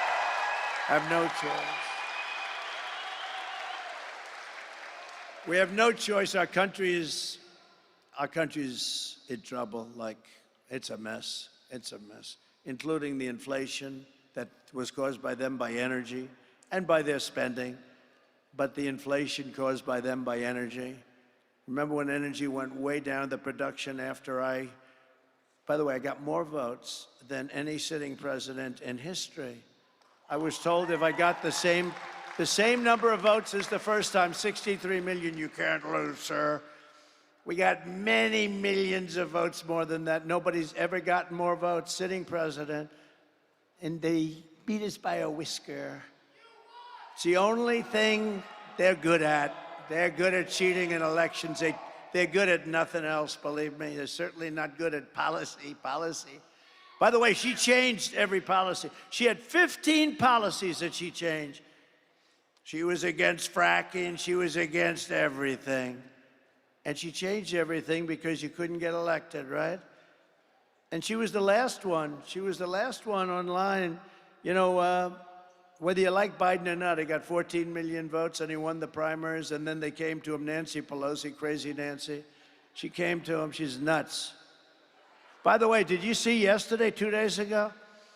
So I'm not much into this stuff, but Visa crashed because the government went after. The government filed a big suit against Visa. Nancy and her husband sold their stock the day before it was announced. Nancy Pelosi. So why don't we get some AG somewhere like in a Republican territory, and why don't we get them to do a little investigation? Sold the Visa stock. Are you listening? They're probably turning off the cameras now. They don't want to report. The day before, the government announced a major investigation, the biggest there is, can't get worse, into Visa. They sold it the day before. It's amazing, isn't it, huh? I'm proud to say I think I'm the only politician that's lost. I've lost billions on it. I don't give a damn. I knew I'd lose a lot. I didn't know I was going to lose that much. I wanted to lose. I could have made a fortune. I could have been like Hunter, sell paintings for $500,000. I would have gotten much more. Say, you got to give me $5 million for that painting. I haven't painted before, but I have a lot of natural talent. I'm proud to say that, I mean, I'm not the only one, but I guess I'm just, you know, I figured I'd lose a lot, but I didn't know I was going to lose that much, but it doesn't matter to me because this is much bigger. This is a much bigger calling. I don't give a damn. I don't give a damn. I don't care.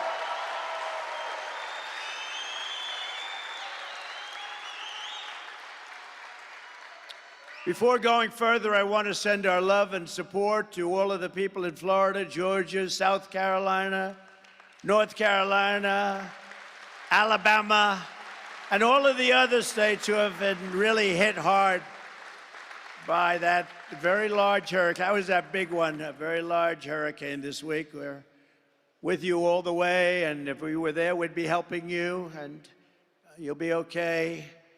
39 days from now, we're going to win Michigan. We're going to defeat Comrade Kamala Harris, who's a Marxist communist. And quite simply, we are going to make America great again. To make America great.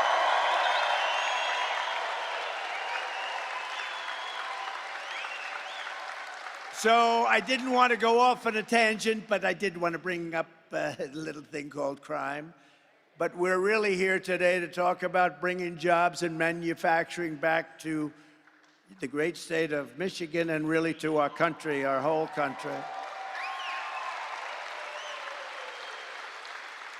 And I want to thank, just met him, a great gentleman. He came here, he said, because of me in 2017 from the Netherlands, great guy, great successful businessman.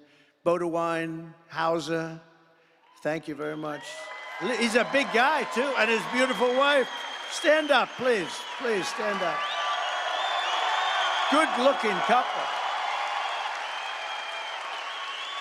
Good looking. Good man, right? Yes? They're all saying, they better say yes. They won't be here tomorrow if they don't. No, he's great. He's done a great job. He actually said he came here because of me. He came to the country because of me, opened this, and it was very successful. And I imagine still is, but he said it's a big difference now between the first days during the Trump administration for 4 years, 3 years that you were open during the Trump administration. Now he says the interest rates are way up and inflation has been very devastating, which it is for everybody. But we'll make it even more successful than the first 3 or 4 years you had, okay? Or more successful. And for generations, this state was the beating heart of American industry, and you gave the world General Motors, Ford, Chrysler, Dow Chemical, General Dynamics, and other giants of American industry and might, and then you see what's happened to so many of them because of stupid politicians largely, and stupid people that ran the companies into the ground. They didn't know what the hell they were doing. It doesn't take much. It only takes one bad executive at the top. But then foolish and corrupt politicians forced Michigan workers to watch as the jobs in the factories were leached from Grand Rapids and Detroit and Lansing and Flint and sent to foreign lands way far away, not only China in particular, but all over. But with your vote, we're going to reclaim America's manufacturing power, and basically we're going to do what they do. We have to get the senators to agree. I think we have no problem with that, right? We're going to get the senators to allow us to do it. We're actually allowed to do it as president. We want to make it permanent. We're going to bring jobs, wealth, and pride back to Grand Rapids, back to Detroit, back to Milwaukee, and all throughout the Midwest. We're going to bring it back. And to our incredible auto workers here in Michigan, I'm pinpointing you for greatness. I'm pinpointing you because the industry has been decimated. And right now, as we speak, they're building big plants. They wouldn't do it when I was president.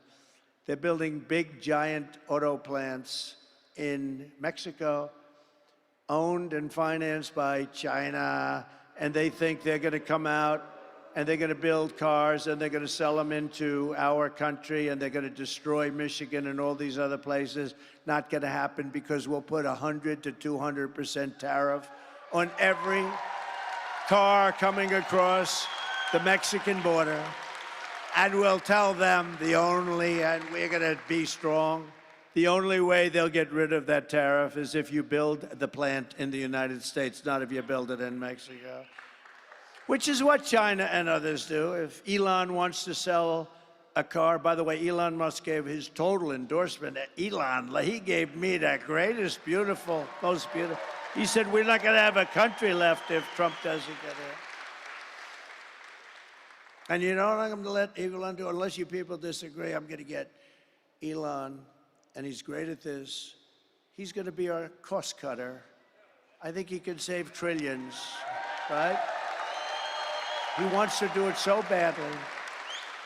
I don't think I can get him full-time because he's a little bit busy sending rockets up and all the things he does. But he's so much into that. He said the waste in this country is crazy, and we're going to get Elon Musk to be our cost cutter. He's going to do it for zero. He doesn't want anything. But he wants to see this country be great, and he'll do it. And having his endorsement is a great endorsement. We have some really great endorsements, I will tell you that. But we'll get him involved, and mostly on that side of it, and it's going to be incredible what he'll be able to do without hurting anybody. Just waste. It's waste, fraud, and abuse. Do you ever hear the expression waste, fraud, and abuse? You get rid of that, everybody lives much better. We have a country that's really strong again. If I'm not elected, you will have no auto industry. Your industry is being taken from you like candy from a baby. I see it happening with the all-electric, and I'll tell you, electric cars are wonderful, but not for everybody. I will end the mandate on day one for all-electric cars.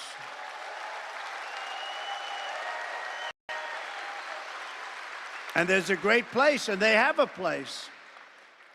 Like Tesla and others, they're fantastic, but they have a place, but not for everybody. They don't go far, they cost more, and they're made in China mostly because that's where they have the materials. We have something that's even better. We have a thing called liquid gold under our feet, and we're going to use our liquid gold in the form of gasoline for our cars. Oil and gas, we have liquid gold. We have more liquid gold than any country anywhere in the world. We have more liquid gold, not even close. We have more than Russia. We have more than Saudi Arabia. We have more than anybody. You know, I approved something, Anwar. I got it done. Ronald Reagan couldn't get it done. I love Ronald Reagan, but he couldn't get it done. He tried so hard. It's in Alaska. It's one of the biggest finds maybe ever, maybe as big as Saudi Arabia. Nobody really knows, but it's in that category. One of the biggest in the world. I got it done. I worked my ass off and I got it done. And Biden came in. He didn't know what the hell he was signing anyway. And he terminated it. Can you believe this? This would have taken care of all of Asia, would have brought money in. We could have paid down our debt. We could have been unbelievable. We would have reduced. I gave you the biggest tax cuts in history. I would have given you a bigger tax cut. And we still will. Biden rejected it. They ended it in his first day in office, but we'll get it done quickly. It was already passed by Congress. They didn't do that. They just ended it. And the people of Alaska aren't happy, but that's a national thing. And when you get into those numbers, that's national. It would have been so great for our country, but we'll get it done very quickly. Under my plan, American workers will no longer be worried about losing your jobs to foreign nations. Foreign nations will be worried about losing their jobs to America, because we're going to take a lot of those companies back, a lot of new companies coming in.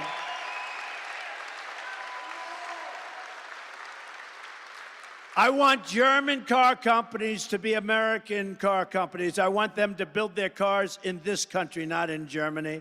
I want Asian electronics companies to become Michigan electronics companies, and I want every manufacturer that has left us to be filled with regret, and you're going to become racing back after we do what we're doing. And here is the deal. that I'll be offering every major company and manufacturer all over the earth, and they're going to all come in because we're the pot of gold. But we're not going to be the pot of gold forever if we don't be careful. We're not going to be, it's going to end, and we're not going to let it end. We will give you the lowest taxes, the lowest energy costs, because we have the energy, the lowest regulatory burden. I cut regulations more than any other president in the history of our country. And we'll give you free access to the biggest and best market on the planet. That's us. But only if you make your product here in America and hire American workers. If you don't make your product here, then you will have to pay a tax or tariff when you send your product into the United States. And we will take in hundreds of billions of dollars into our treasury and use that money to benefit the American citizens. So with China as an example, I took in hundreds of billions of dollars in taxes and tariffs. No other president took in 10 cents.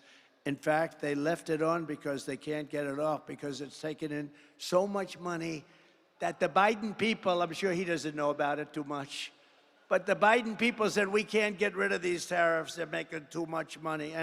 But what they're also doing, maybe more importantly, their cars aren't coming in, and they're not destroying Detroit and South Carolina and North Carolina and Georgia and all the other places that are involved with making autos and parts. They're not coming in, and we made a fortune on it. And now all we're doing is take interest in it. We were ready to do that, and then we had a little strange election result. We're not going to let that happen again. In my first term, I ended NAFTA, the worst trade deal ever made, and replaced it with the USMCA, the best trade deal ever made. I withdrew from the job-killing Trans-Pacific Partnership. By the way, if that deal would have been approved, it was negotiated by Barack Hussein Obama. Have you heard of him, Barack Hussein? Remember Rush Limbaugh? Rush? We love Rush. He used to go, Barack Hussein Obama. Mr. Wall, would you please stand up? Look at this guy. I got to get a suit like that.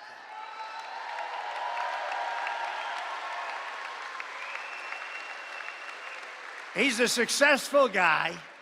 He's been to 293 rallies. This isn't a rally. This is a workers' meeting talking about bringing our jobs back into the country, which will go so fast. But he's been great. Have I done a good job? Yes? You better say yes. That's it. Thank you very much. Great, great, great guy. I renegotiated Barack Obama's Korea trade deal, which was a disaster, to restore the protective tariff on foreign pickup trucks. You know, the pickup trucks is where the car companies make most of their money, because we put on a tariff and we kept the tariff, and therefore they can't compete with us in our country. And we actually make pickup trucks in this country. If that would have gone, called the chicken wire tax, if that would have gone out, you would not have any trucks being made in this country. I stood up to China like never before, placing a 27.5% tariff on all Chinese automobiles, saving the U.S. auto industry from total obliteration. The cars don't come in because they can't compete. And for furniture makers in North Carolina and other places, and in particular right now, a place called Grand Rapids. You know, I have great memories of Grand Rapids because I came to Grand Rapids, I made a speech, I went home, and we ended up winning the election in 2016, right?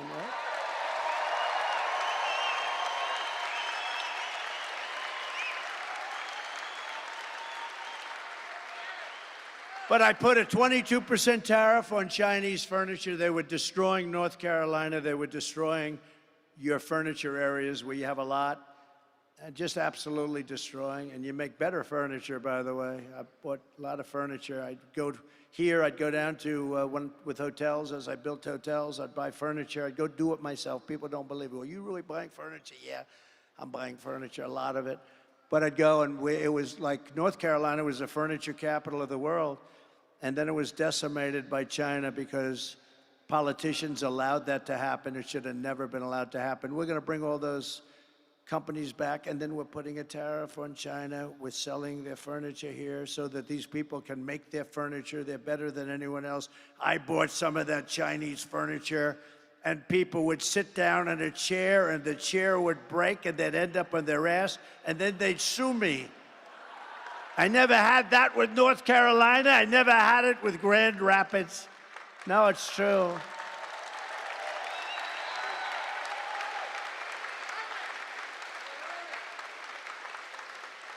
This was not good. Ladies and gentlemen, the finest hotel in the world. They open, they end up getting a little damaged. They sit down to dinner at the beautiful dining table and they end up getting damaged. Sir, you have a problem. The chairs break. That's a big problem. The centerpiece of my plan for a manufacturing renaissance will be a 15% made in America tax rate. So, pretty simple. So listen to how simple it is and how good it will be. It'll totally turn our country around and will be a profit-making machine instead of a disaster like we are right now with $36 trillion in debt.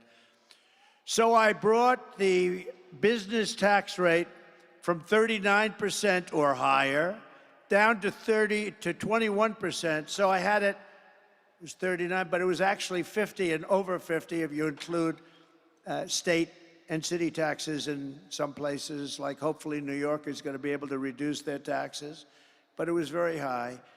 So I brought it down from 39% down to 21%, all the way down to 21%. People said there's no way, and I got it approved by Congress. Can you believe that? Now they're trying, the Democrats want to raise it, and they don't know. It's hard to say we want to, would you please vote for me to raise the tax? They're going to raise it up to 39 or 40% or maybe even 50%. You better not let these people get in office. They're going to destroy what we built. And we did more business and created more jobs than ever before in history with a 21% rate as opposed to a 39% rate. We took in more money, much more money, at the lower rate that we did because we had jobs like never before. We had business like never before. Maybe you came here because of that. That might be the reason, come to think of it. Thank you. You told me that. 2017, yeah, you probably came because of the tax and the one-year depreciation. And you buy something and you can depreciate. Oh, you are a smart one. You're a smart one. Come to think of it, I would imagine that's why. And we're doing that again, the one-year depreciation. You buy equipment and you're allowed to write it off first year. But what it does is create tremendous jobs.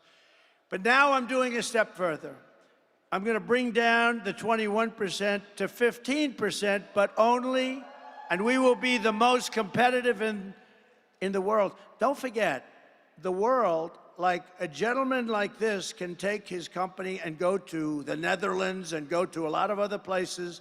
They all want your business. So if you start charging them too much, they're going to leave. They're going to say, that's a nice plant, bye-bye, because they're great business people.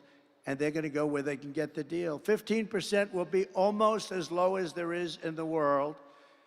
And yet, you got to remember, only if you manufacture your product right here in the USA do you get the 15% rate. So how cool is that?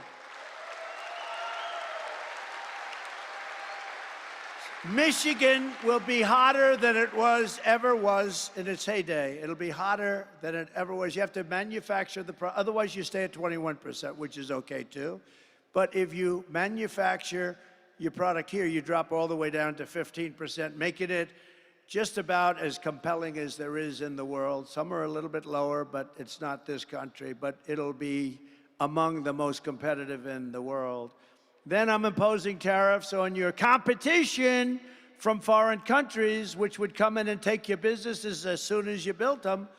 And we're going to put tariffs on, so now you won't be able to worry about having somebody come in and steal your plant and steal your business and close your place and lose your workers, and the workers are out of jobs. All your car factories are going to be coming back. You'll have more jobs than you've ever had in this state. Your car industry will be as big relatively as it was 60 years ago when you were like dominant. It's not dominant anymore. This is why people in countries are all after Trump. This is why. You know, the only one that has shots fired at them, that throbbing feeling, right? The only one are consequential presidents. When I do these things, I've got a lot of enemies out there. I've got a lot of enemies. You know, Germany liked, as an example, Barack Hussein Obama better than me, even though the people actually like me much better. Because you know what? He didn't charge him anything. He let him rip off our country. All presidents let our country be ripped off, and that's why we're in the mess that we're in. But me, no. But that's why I have, to put it mildly, in particular, Iran. You know, don't forget, with Iran, they were the sponsor of terror like nobody else was the sponsor of terror, and they were broke under the Trump administration because I put all sorts of sanctions on. I put all sorts of countries couldn't buy their oil or they couldn't do business in the United States. And all I wanted was one thing, because I wasn't looking to hurt them. I know many Iranian people, they're great people, very smart people, but I didn't want them to have a nuclear weapon. They can't have a nuclear weapon. Very simple ask.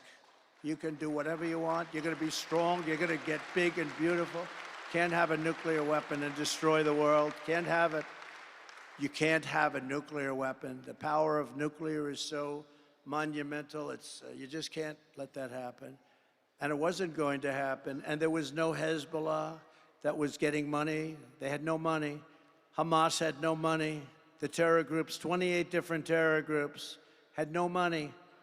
Nobody had any money, and during the 4 years of the Trump administration, we had no terror. We had no wars against other countries, expensive, never-ending, stupid wars like we had under other presidents. I won't say which one, including Republicans. Including Republican presidents, right? Goes in, blows out the Middle East, blows up the Middle East, comes back, you get nothing except death. You get death all over the place, death and hatred. Actually, they should like me more than anybody ever, but you had no wars under Trump except I defeated ISIS, which had already begun. I defeated ISIS, took 100% of the ISIS caliphate, 100%. I was told it was going to take 5 years. I did it in 4 weeks. We have the greatest military in the world, but you have to understand, you can't be so politically correct. But we did it in 4 weeks. ISIS was gone, 100% of the ISIS caliphate, and some of you have had the story, but I don't have enough time to tell you the story because I have to be someplace else making the same damn speech in a little while. I'll tell you the story the next time. I promise. I'll tell you the story, Mike, the next time. Will you come up here, Mr. Senator? Come up here real fast. Come on. I got to get you up. This is a man who's going to be one of the best senators, toughest senator, and great for you. And I hear your poll numbers are looking good. Will you say a quick hello so I don't have to go through this process in 15 minutes? Well, thank you, Mr. President, for being here. How about that?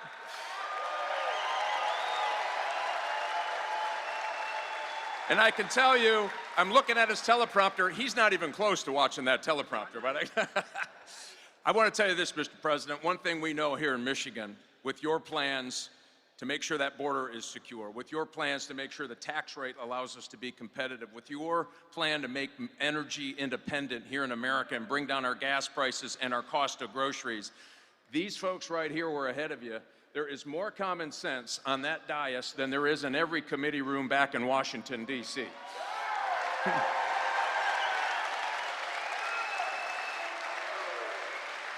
And I'll give you a little, we had some hot off the press information yesterday, Mr. President. 5,000 auto dealers. Your opponent, Kamala Harris, has been saying it really wasn't an EV mandate. 5,000 auto dealers who are feeling the heat from this EV mandate said, nope, you're killing our business, you're killing the automobile industry, you must end the EV mandate. With you in Washington, we're going to get that done. Thanks for being here, Mr. President.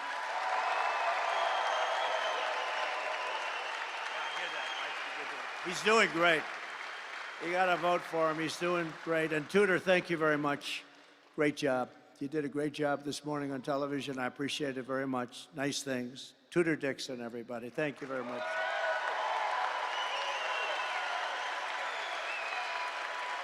But if Kamala Harris gets in, every single manufacturing job in this state is going to Mexico or going to China. And Mexico is a very big threat, by the way.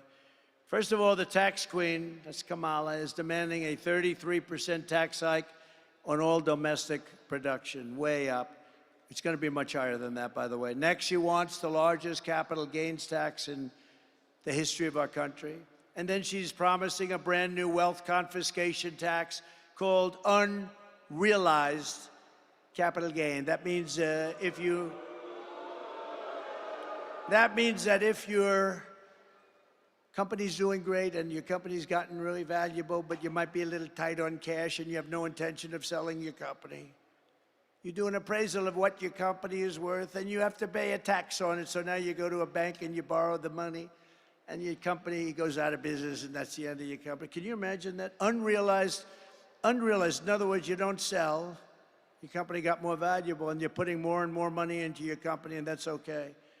There are a lot of people who have great wealth and they don't have cash. Those people are wiped out and it'll cause a depression like in 1929. Other than that, I think it's quite a good idea. Crazy, this person, crazy. You know, her father is a Marxist professor of economics. That's what she is. She's a Marxist. And we are not ready for a Marxist, and we will never be ready for a Marxist or a communist president, which is what she is.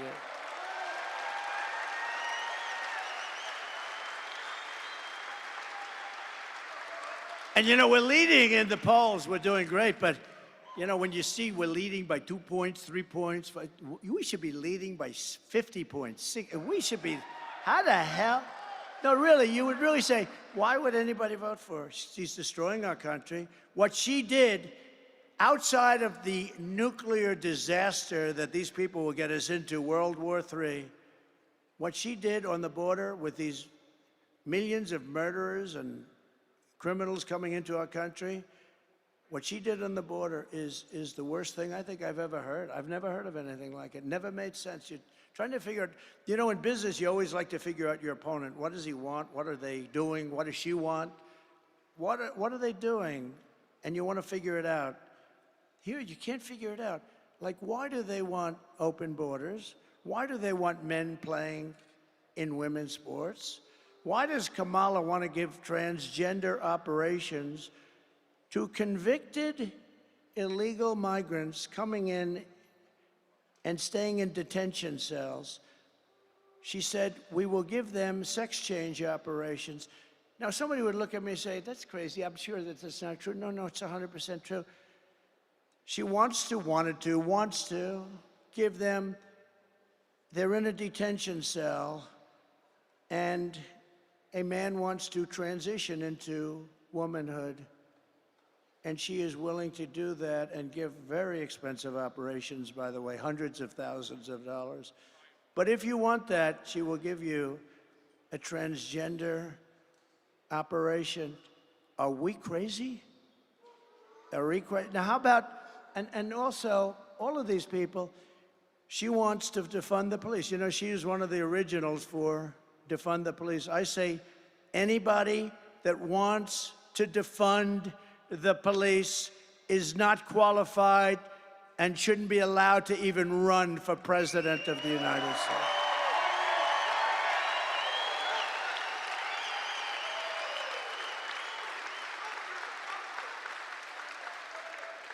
It's crazy.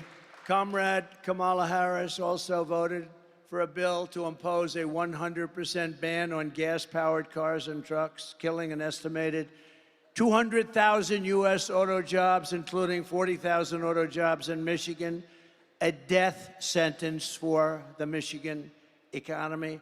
On day one, I will terminate Kamala's electric vehicle mandate, have to terminate it.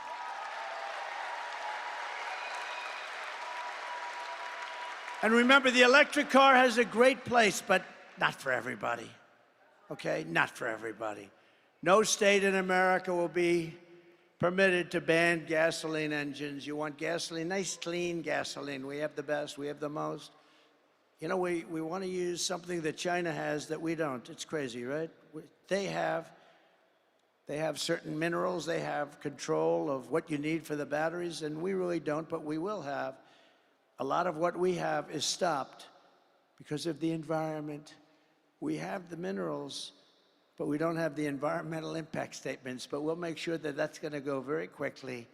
We'll be able to do things that you never even thought. The only good thing about what happened with this 4-year disaster is that the people will understand when we fix our country, they'll be much more understanding than they would have been if we just went straight ahead and did it. Because this country has never been laughed at like a bunch of dopes. It's never been laughed at like it is right now. If Kamala wins, she will take your cars, take your money, take your guns. She wants to confiscate all guns, you know that. She just changed. That's one of the 15 policies that she changed. You know, she was totally in favor of taking everybody's, confiscating your gun.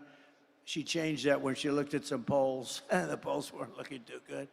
But they always revert back. Remember, she wants to take your economic opportunity, and she will absolutely kill the American dream for your children. You know, this country used to be about the American dream. They don't talk about that. They talked about it 4 years ago like never before, and they'll talk about it after November 5th. They're going to talk about the American dream.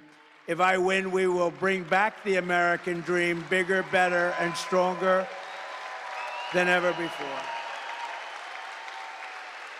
So we're pleased to be joined with a few people. You just met Mike Rogers, and I wanted to have him up here separately because I will tell you, this guy is going to be a great senator. I picked him, even though he wasn't always particularly nice to me. He was paid a lot of money to say bad things about me, and that's okay. I fully understand it. But he's been great, and he's got great gravitas, and I think he might even be leading in the poll by a little bit. He's tough as hell, and he's good, and he's got the whole deal going, and I had a lot of choices. I had choices of people that were lovely to me, so nice, but I wanted to pick somebody that could be, number one, a great senator, number two, could win. And I just want to thank you. You've been really working hard, and I appreciate it. And I appreciate Tudor Dixon very much also, job you've done.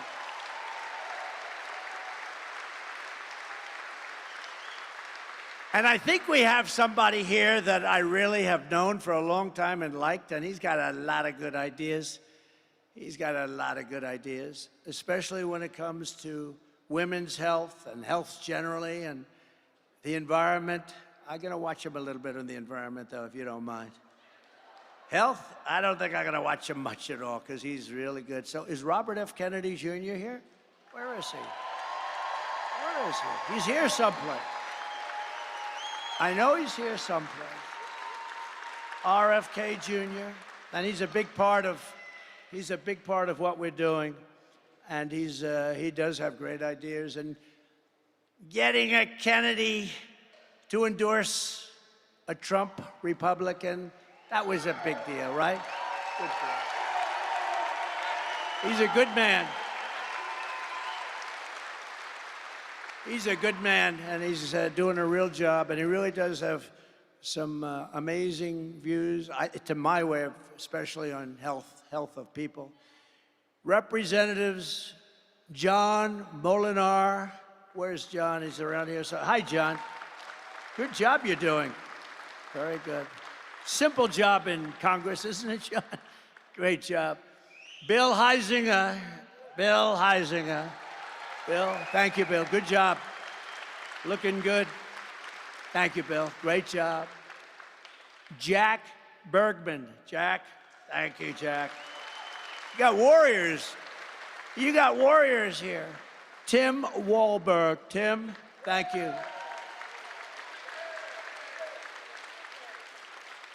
Those people are so tremendous, the way they fight in Congress for you.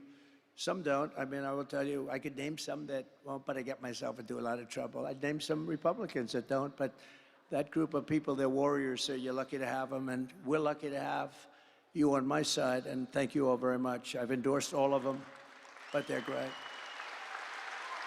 Thank you very much, fellas. Real warriors. Michigan Senate Republican leader, Eric Nesbitt. Eric? Thank you, Eric. Good job. How are we doing? I hear good? Good. He said we're winning. That's good. We got to win. By the way, we win Michigan, we win the whole thing. Like in 2016. But got to vote. Also, House Republican leader Matt Hall. Matt. Thank you, Matt. Good. Good job. Thank you very much. Really good job.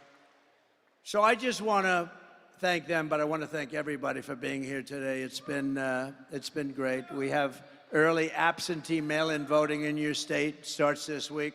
And if you have your ballot, return it as soon as possible. And if not, get a ballot. Go out and get a ballot. Get as many Trump supporters as you can. You have a lot of people that sit back on the side. They agree with us. They agree with everything. What's not to agree? We want to stop people from killing everybody, you know? We have pretty basic policies, right? Low taxes, good education, strong border, all these different things, common sense things. We don't want to have, you know, in the Olympics, I don't know if you saw that, in the Olympics, I didn't even realize that they have women now, boxers, right? They're boxing for women. And a young, beautiful woman from Italy was boxing a person that transitioned. I've got the language perfect, because if I say it a little bit incorrectly, it could mean the end of my campaign. We have to be extremely careful. Like if you dare to say, gee, that's a beautiful woman, you say it very nicely. That's the end of your campaign, you're out of politics. You have to be very careful, so I never see beauty anymore. I never see beauty. But you have this young woman from Italy, and she's fighting, and she's a champion fighter against women. And she's fighting in the first match of the Olympics. And she happens to get unlucky enough to meet somebody who transitioned from male to female and got into the Olympics. Two people did. 2 people were able to get in. By the way, I don't want to upset the story, but they each won a gold medal, okay? Different weight classes. 2 people transitioned from male to woman. Each one won the gold medal. But this young Italian girl, she's in there. She's going to show her mom how good she is. She's going to say, I don't care if he transitioned, Mom. I'm so tough. I can take her. I can take her. And she gets up and she puts up her fists. And he goes, for those that don't know too much about boxing, but I love it. I love UFC. I love Dana White. Has Dana White done a great job? Dana White, what a job. But she puts up her, and you know, a left is sort of to keep them away. She gets hit with a left, just a little dumb. Whoa. She looks around. Holy much, I just got hit by a horse. Goes back to her corner. Said, I've never seen this before. I've watched a lot of this stuff. And goes back to her corner, and they say, go out there, you can do it, go out there. Okay, I'll go out. It's like, what does Mike Tyson say? Everybody has a plan until they get punched in the face, right? This is what happened to this young, beautiful lady. Beautiful lady. So she goes out, and she gets ready to go again. Boom, he hits her again, and she quits. She said, I can't get it. I've never been hit that hard. This was just like a little defensive punch. He ends up going on to win the gold medal, and another transitioned person won the gold medal. There were 2 of them, and they both won gold medals. In weightlifting, you got to see this. And for many, many years, they had a certain weight that stayed the same, and they'd put 1/8 of an ounce on one side, 1/8 of an ounce on the barbells, right, Mike? And they couldn't quite do it. The best female weightlifters. A guy comes along, have you lifted before? They ask him or her. And he goes, not much, but a little bit. And he goes up to that barbell. Boom. Bing, bing, bing, bing. And swimming, the same thing. The young lady, you saw this. She looks left and she sees all these beautiful athletes that she's swum against for 15 years. Beautiful, beautiful swimmers. She looks to the right, she sees the same thing, but next to her is a giant. A giant. He's got the reach of Wilt Chamberlain. Does anybody know? Wilt the Stilt, said to have the longest reach in history. He could dunk a ball without even leaving. He'd dunk a ball like this. He wouldn't even jump. But she looks at this guy's giant. And she never saw this. And they say, on your mark, get set, go. And she jumps, he jumps, everybody jumps. And as you know, she was badly injured. You know what happened to her, right? I told the story before. Windburn. He went by her so fast that she was horribly hurt. The windburn was horrible.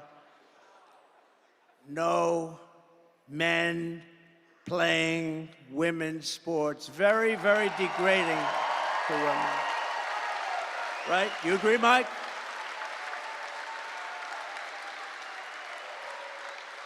So just to finish up, starting on day one, we will end inflation and make America affordable again. We will have no tax on tips. No tax on tips. And boy, this is good for you, because I know exactly where you make your money. I used to have to pay that damn overtime. It would cost a fortune. No tax on overtime.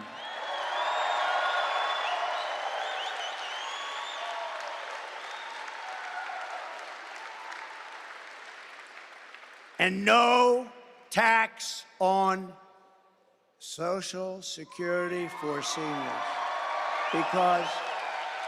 Because you've been devastated. You've been devastated by inflation, seniors. For the seniors, no tax on Social Security benefits. So that's it. And by the way, I want to explain something. The people that you see leaving, because nobody ever leaves. And when they do, I finish up quick, believe me. But I couldn't take pictures at the beginning. So I take them at the end sometimes. If I'm late, the plane gets late, you get delayed, lots of things happen. There's a little hurricane going on in Florida, as you know. And so what they do is they say, oh, please come up now at the end of my speech. I said, don't do that, because it looks like they're leaving, like your husband who owns this place. He's not leaving. He likes Trump very much. He made a lot of money because of Trump, right? Right? But these stupid people that are with me sometimes, they say, come on back. 30 people, they get up and they go back, and they're all lined up in the back waiting for me to take a picture because I couldn't do it before. Because they didn't want to keep you waiting, because you're much more important than the wealthy people back there. You're much more important to me than those people. He said, don't do that anymore, but they don't learn their lesson. But we are going to be late for something, but who cares? And while working Americans catch up, we're going to put a temporary cap on credit card interest rates at 10%. Some people are paying 24%. You can't do it. So we're going to have a temporary cap on credit card, 10%. I will settle the war in Ukraine. I met with President Zelensky today. I had a good meeting. We had a great news conference afterwards. She met with him, I guess, yesterday. She didn't have a news conference because she can't do a news conference. She can't answer any questions. She's never going to make a settlement, believe me. And I will end the chaos in the Middle East, and I will prevent World War III, something I can do that nobody else is going to be able to do. I know them all. We will rebuild our cities, including Washington, D.C., making them safe, clean, and beautiful again. We will keep the U.S. dollar as the world's reserve currency. And right now, with these really stupid people we have running our government, it is under tremendous threat from losing its status as the world's reserve currency. If that happens, that's like losing a war. In many ways, it's worse.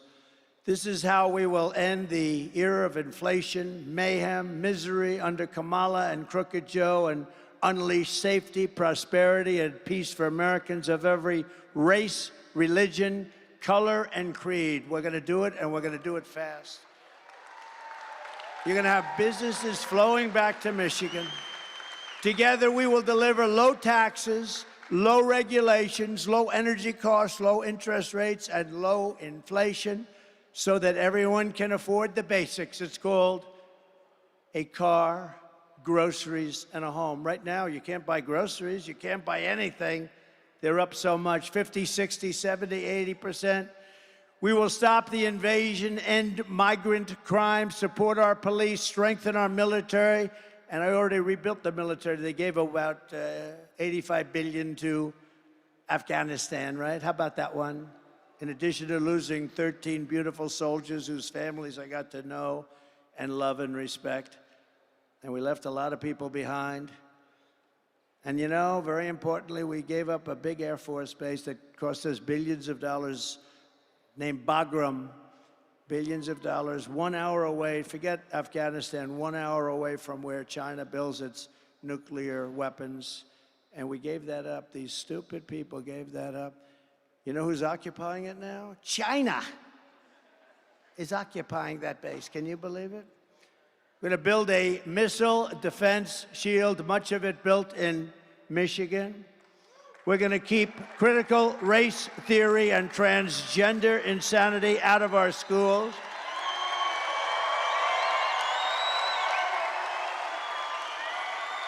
And no men in women's sports again.